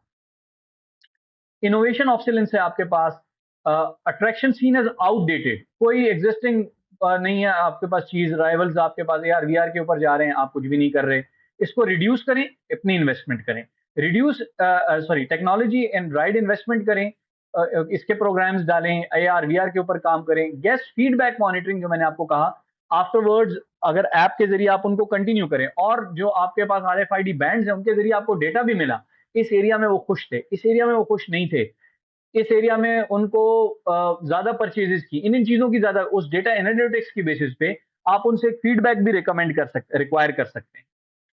फिर जी कॉम्पिटिटिव इरोजन जो हमारी हो रही है, इंटेंस कॉम्पिटिशन है लेजर टाइम का, from parks and other attraction, जो हमारी सब्सटीट्यूट्स हैं, यहाँ पे हम क्या करें, sharpen differentiation, evaluate accommodation, technological gaps, जो हमने कहा इन दोनों एरियाज के ऊपर आपको काम करना चाहिए। तो ज्यादातर टारा में हमारे पास रिड्यूस किए नहीं, हम बहुत सी चीजों के ऊपर खुद भी काम करके इन एरियाज को कवर कर सकते हैं। वेदर और क्लाइमेट की डिस्ट्रप्शन एक रिस्क हमें जो बता रहा है risk register, heavy rain forces, seasonal closure और मेजर राइड्स, जो एक एरिया है हमारा इसके अंदर, यहाँ पे एक्सेप्ट करें, you can not do anything about it, this is going to happen. Reduction कैसे कर सकते हैं, मेंटेनेंस विंडो है हमारे पास, प्रॉपर प्लानिंग करें, बल्कि करते हैं हम उसकी। और consider long term climate resilience, ये और भी चेंज हो सकता है, तो आपको फर्दर डार्क राइड्स के ऊपर काम कर लें, क्लोज्ड एरियाज के अंदर अपनी थीम को डेवलप कर लें, इस तरह की कोई एक्टिविटीज कर लें, ताकि आपका रोलर कोस्टर और जो ओपन राइड्स हैं इनके ऊपर डिपेंडेंसी कम होती जाए। रिस्क एपेटाइट, यहां पे हम लोग कुछ फैक्ट्स और उनके इंफॉर्मेशन गैप और इन्फ्रेंस देखते हैं। HW disposes a risk report covering safety, security, innovation, competition, technology, cyber and climate। ये सब उनके रिस्क रजिस्टर में मौजूद है। क्या मौजूद नहीं है? No stated risk appetite, tolerance threshold नहीं बताया, नेम्ड रिस्क ओनर्स कमिटीज नहीं बताए, कोई डिस्क्लोज नहीं किया हुआ, ये गैप है हमारे पास। Unusual for an organisation of this scale and risk profile, भाई ये चीजें तो होनी चाहिए थी, उसके लिए क्या, आप जब रिस्क एपेटाइट आइडेंटिफाई कर रहे हैं, कौन सी रिस्क कमेटीज होनी चाहिए, उनका चार्टर क्या होगा, उनका फोकस क्या होगा। प्रॉब्लम ऊपर ये है कि आपके पास गवर्नेंस के इश्यूज आ रहे हैं, आपका फैमिली ओन बिजनेस है जो कि कहते हैं सब अच्छा चल रहा है। यहां से हमारी क्या इन्फ्लुएंस है, with all family board and no evidence of audit और risk committee, risk oversight likely sits informally within day to day management rather than structured 3 lines of defence model. भाई आपका जो लोअर लेवल है ना, operation level, वही सारा काम कर रहा है, वही जैसा मुनासिब समझ रहे हैं उसको वो मैनेज किए जा रहे हैं। एग्जाम एंगल क्या हो सकता है, an unseen exhibit could plausibly provide a more detail on specific evidence. For example कोई साइबर अटैक की डिटेल आपको बता दी हो, कोई न्यूज़पेपर बता दियो जिन्होंने इनके रिस्क को उठा के डिस्क्लोज किया हो कि भाई यहाँ तो ये प्रॉब्लम्स चल रहे हैं, आप उसको कैसे मॉनिटर करेंगे, कैसे उसको टैकल करेंगे। Requiring students to apply risk response and governance frameworks to concentrate to concrete scenario, इसके ऊपर आपने अप्लाई करना है, जो हमने प्रोज एंड कॉन्स डिस्कस कर लिए हैं उसके ऊपर फिर उनको आपने अप्लाई करना होगा। टेक्नोलॉजी, डेटा और फाइनेंस के हवाले से देखिए हमारे पास क्या है, इंडस्ट्री कहां चल रही है, वेबसाइट्स हैं हमारे पास, मोबाइल ऐप्स हैं, सोशल मीडिया की प्रेजेंस फॉर पब्लिसिटी और विजिटर फीडबैक थोड़ा बहुत मौजूद है, कंप्यूटराइज सिस्टम है मेजर ऑपरेशनल फंक्शंस के अंदर, लेकिन डेटा एनालिटिक्स नहीं है हमारे पास। कंट्रोल सेंटर्स मॉनिटर कर रहे हैं राइड और हार्डवेयर को, लेकिन अगेन क्या वो डेटा एनालिटिक्स कर रहे हैं, कितने अरसे में कौन कौन से फेलियर ज्यादा आते हैं, उनकी रीजंस क्या होती हैं, ताकि फ्यूचर में उसको कंट्रोल किया जाए। इंडस्ट्री कहाँ चल रही है, RFIDs हैं, मोबाइल रूम एक्सेस है, VR और ARs हैं, डेटा एनालिटिक्स का यूज किया जा रहा है आपकी एप्स और रिस्ट बैंड के जरिए, जो हम नहीं कर रहे। गैप क्या है, जो हमने इन्फर किया, no evidence of how use कैसे कर रहे हैं AR को, VR को, RFIDs को। और ये क्या है, हमारी आउटडेटेड अट्रैक्शंस हैं। टीनेजर्स जो IT सेवी होते हैं वो इन चीजों को पसंद करते हैं, वो मेजर आपके पास क्लाइंट है और उसी की रिक्वायरमेंट को आप फोकस नहीं कर रहे हैं। अच्छा जी, ये हमारे पास अब क्या है, आउटडेटेड अट्रैक्शन, इसको हमने इन्फर किया यहां से, जो मैंने आपको डिस्कशन बताई टीनेजर्स के लिए। फिर रिस्क इंप्लीकेशन क्या है, HW's own risk report flags cyber attacks and data loss as live risks to its website, और ये आपका बड़ा लो है यहाँ पे security. Any technological upgrade must be paired with proportionate cyber security investment, चाहे आपने अपना डिपार्टमेंट क्रिएट करना है या आपने इसको आउटसोर्स करना है, you have to be very very careful. अब ये ओवरऑल ट्रेंड्स हमें दिखा रहे हैं कि रेवेन्यूज तो हमारे बढ़ रहे हैं और मार्केट शेयर जो है उसी रफ्तार से कम हुए चले जा रहे हैं। अब ये डेटा हमारे पास मौजूद है और फाइनेंशियल स्टेटमेंट से आप फर्दर भी कुछ इसमें हो सकता है कि इन्वेस्टिगेशन मांगी जाए, लेकिन यहाँ पे सो वॉट एनालिसिस हमारा क्या है। रेवेन्यू पर विजिटर 49 से 54 बढ़ता नजर आ रहा है, ओवर रेवेन्यू बढ़ता नजर आ रहा है, विजिटर नंबर बढ़ते नजर आ रहे हैं, सारे स्टडी ग्रोथ चल रहे हैं on the surface.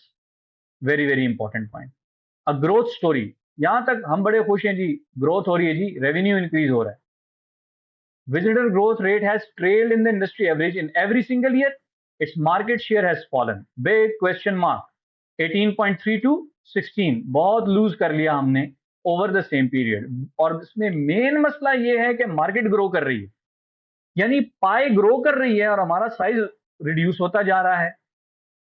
HW is growing in absolute terms while losing competitive ground. A competitive management commentary elsewhere in the precinct does not directly acknowledge this exactly kind of skepticism SBL rewards. Do not accept everything. तो इस area के ऊपर focus करते हो आप गुडी good लिख दें कि हाँ जी बहुत अच्छी ऑर्गेनाइजेशन है।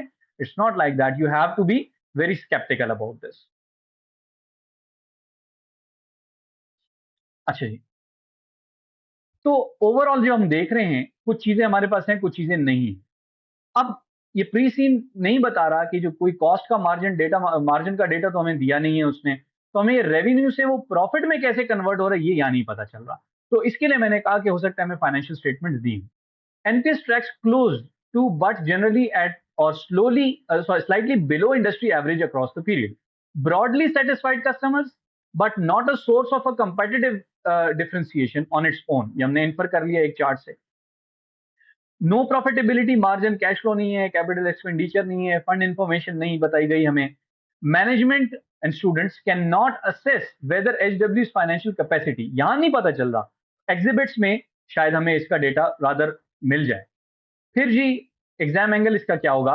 Expect financial evidence in the unseen exhibit, जो वहां यहाँ पे अनसीन है वहां तो नजर आएगा जाहिर है। For example investment appraisal for a new ride आपसे पूछा जा रहा हो, होटल्स प्रपोजल्स पूछा जा रहा हो जिसमें हमने मुख्तलिफ ऑप्शंस पे डिस्कशन की ग्रोथ के हवाले से कि इन ऑर्गेनिकली चलें या इनऑर्गेनिक के ऊपर जाएं, और टेक्नोलॉजी अपग्रेड के ऊपर आपसे पूछा जा सकता है to test whether students can connect the numbers back to the strategic issues जो हमने यहाँ पे आइडेंटिफाई कर लिए।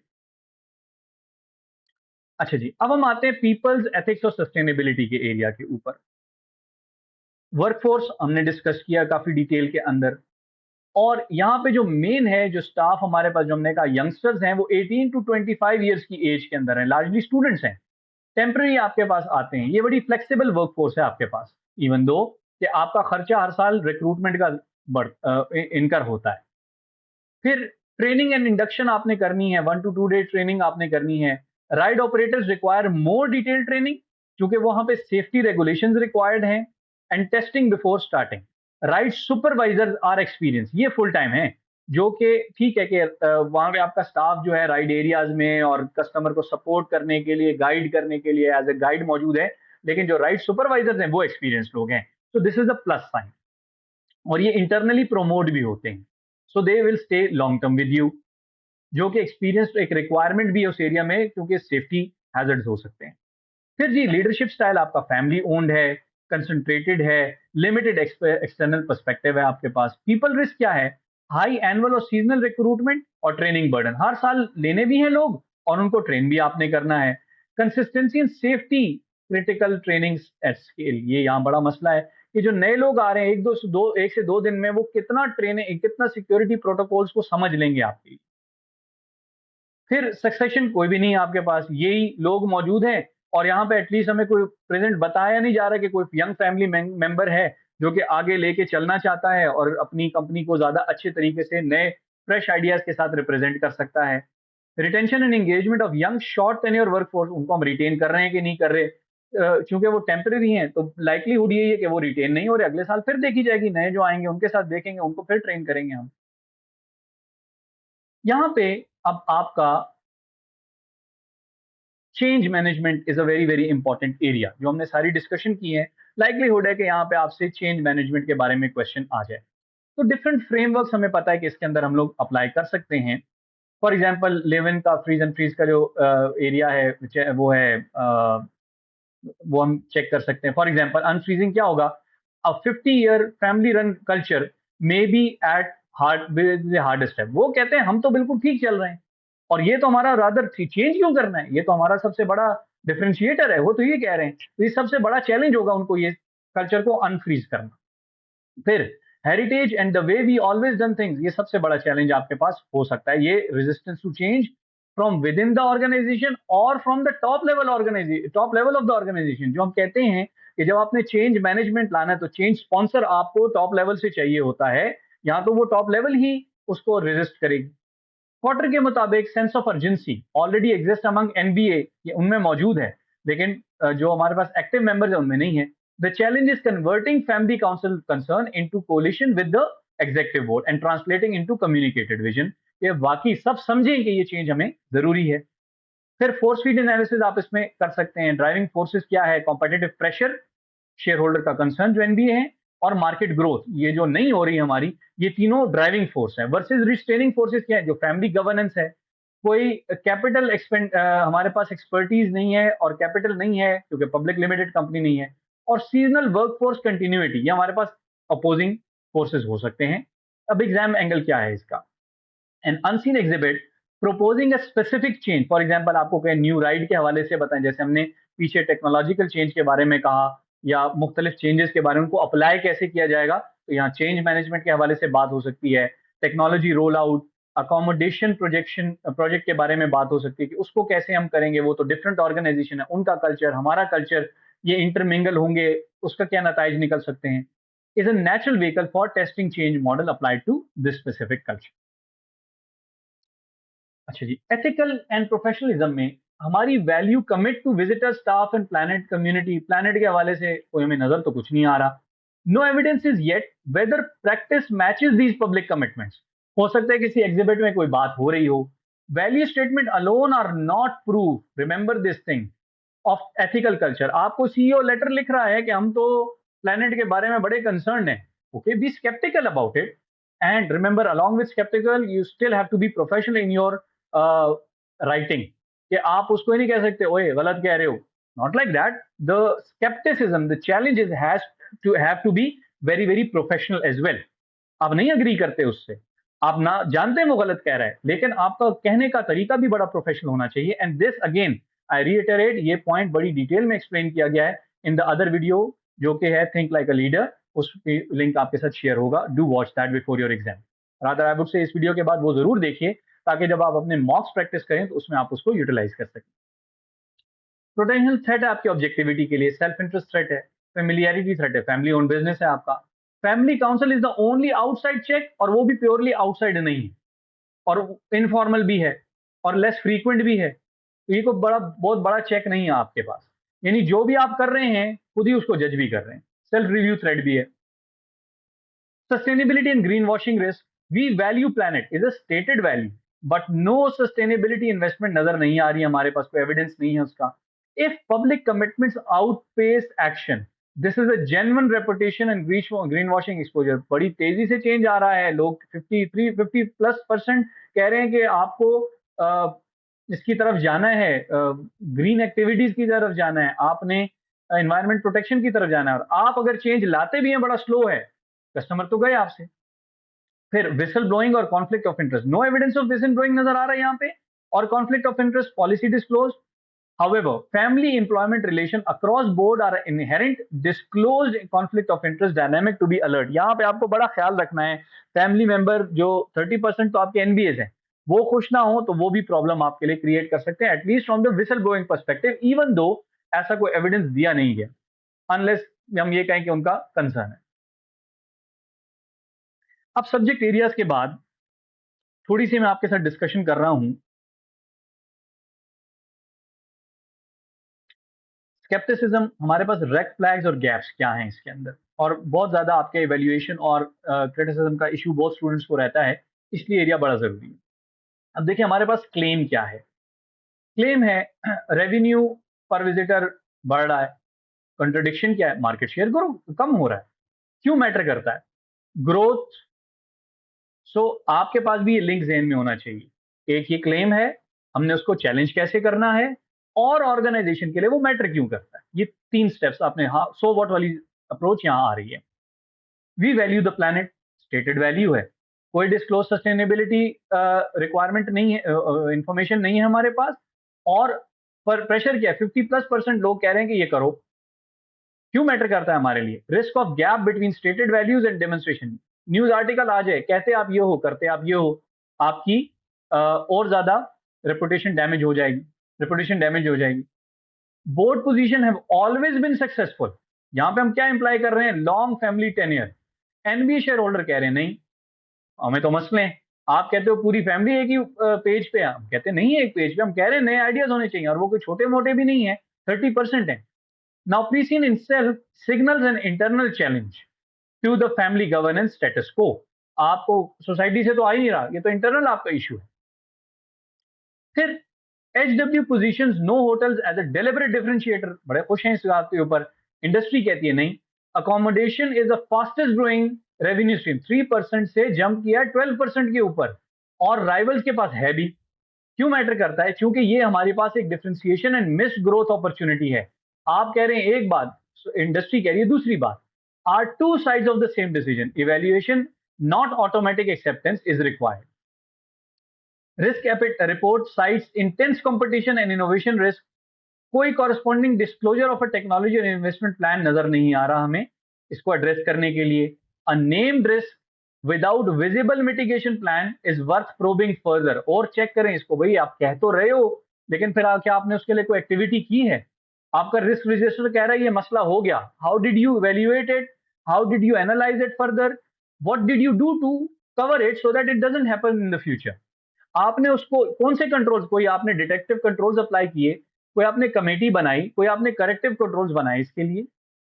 Safety statistics show injury risk is extremely low industry wide. HW's own report still lists safety security as its first risk category, including sabotage और risk attack on rights।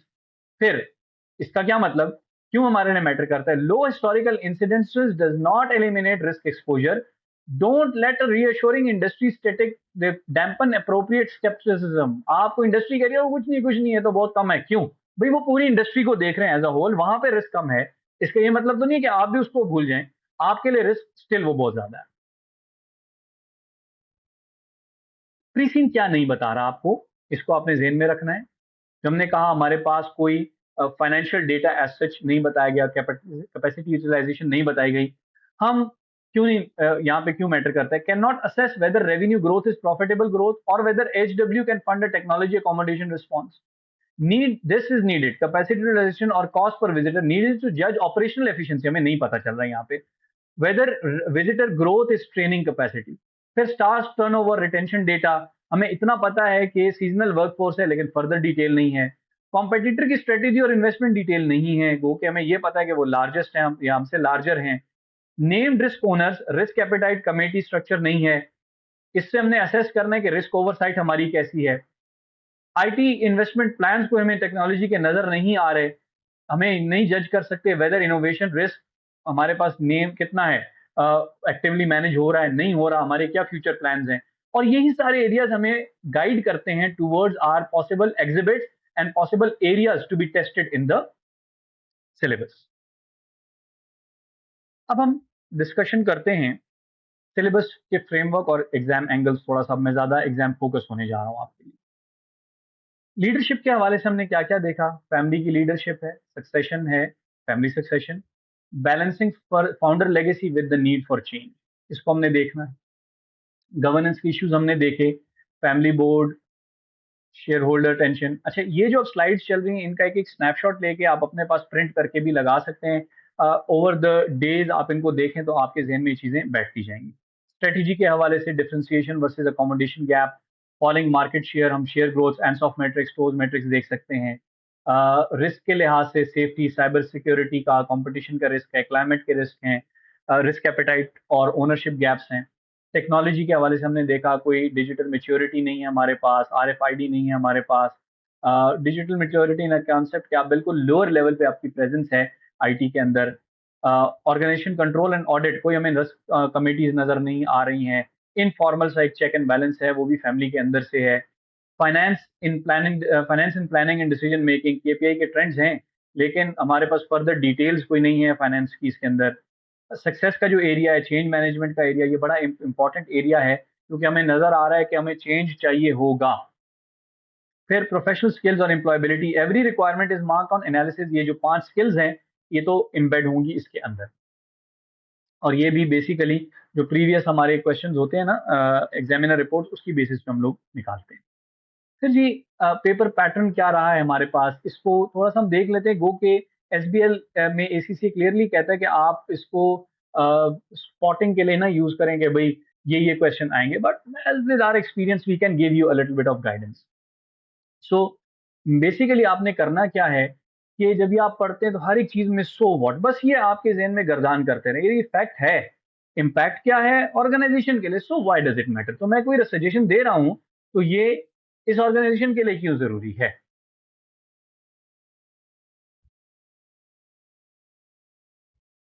अच्छा जी, अब आपने करना क्या है, आपका जो प्रायोरिटी है वो किस तरीके, जो आपने रिकैप करने हैं सारे, टीयर वन जो है, जो आपने मस्ट मास्टर करने हैं, पेस्टल को अब मैंने तो आपको डिटेल में डिस्कस कर भी लिया, इनको दोबारा भी आप देखिएगा।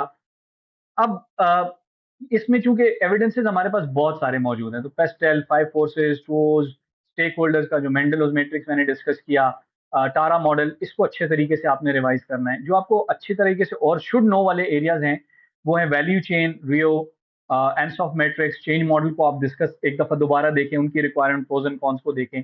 और ये कॉन्सेप्ट एटलीस्ट जो कि ज्यादा चेक नहीं हुए लेकिन टेस्ट किए जा सकते हैं, बीसीजी मैट्रिक्स को देखिए, मैकेंजी 7S मॉडल को देखिए, प्रोजेक्ट मैनेजमेंट को जरूर देखिएगा, क्योंकि वो स्टेप्स के प्रोजेक्ट के टूल्स क्या होते हैं, उनके स्टेजेस क्या होते हैं, क्योंकि अगर वो चेंज अप्लाई करवाना चाह रहा है तो इसको एज ए प्रोजेक्ट अप्लाई आपसे करवा सकता है। अच्छा जी, क्या क्या एग्जाम एंगल्स हम देख रहे हैं, फॉर एग्जाम्पल वो आपसे पूछ सकता है, क्योंकि यहाँ पे डिटेल डेटा नहीं है, आपकी फाइनेंशियल परफॉर्मेंस, कोई इन्वेस्टमेंट को अवेल्युएट करें, इसमें आपके पास जो केपीआई के ट्रेंड्स हैं दिए हुए हैं, प्रॉफिटेबिलिटी डेटा एब्सेंट है, वो वहां से एग्जिबिट से आपको लेना पड़ेगा, बड़ा फर्टाइल ग्राउंड है फॉर अनसीन फाइनेंशियल एग्जिबिट।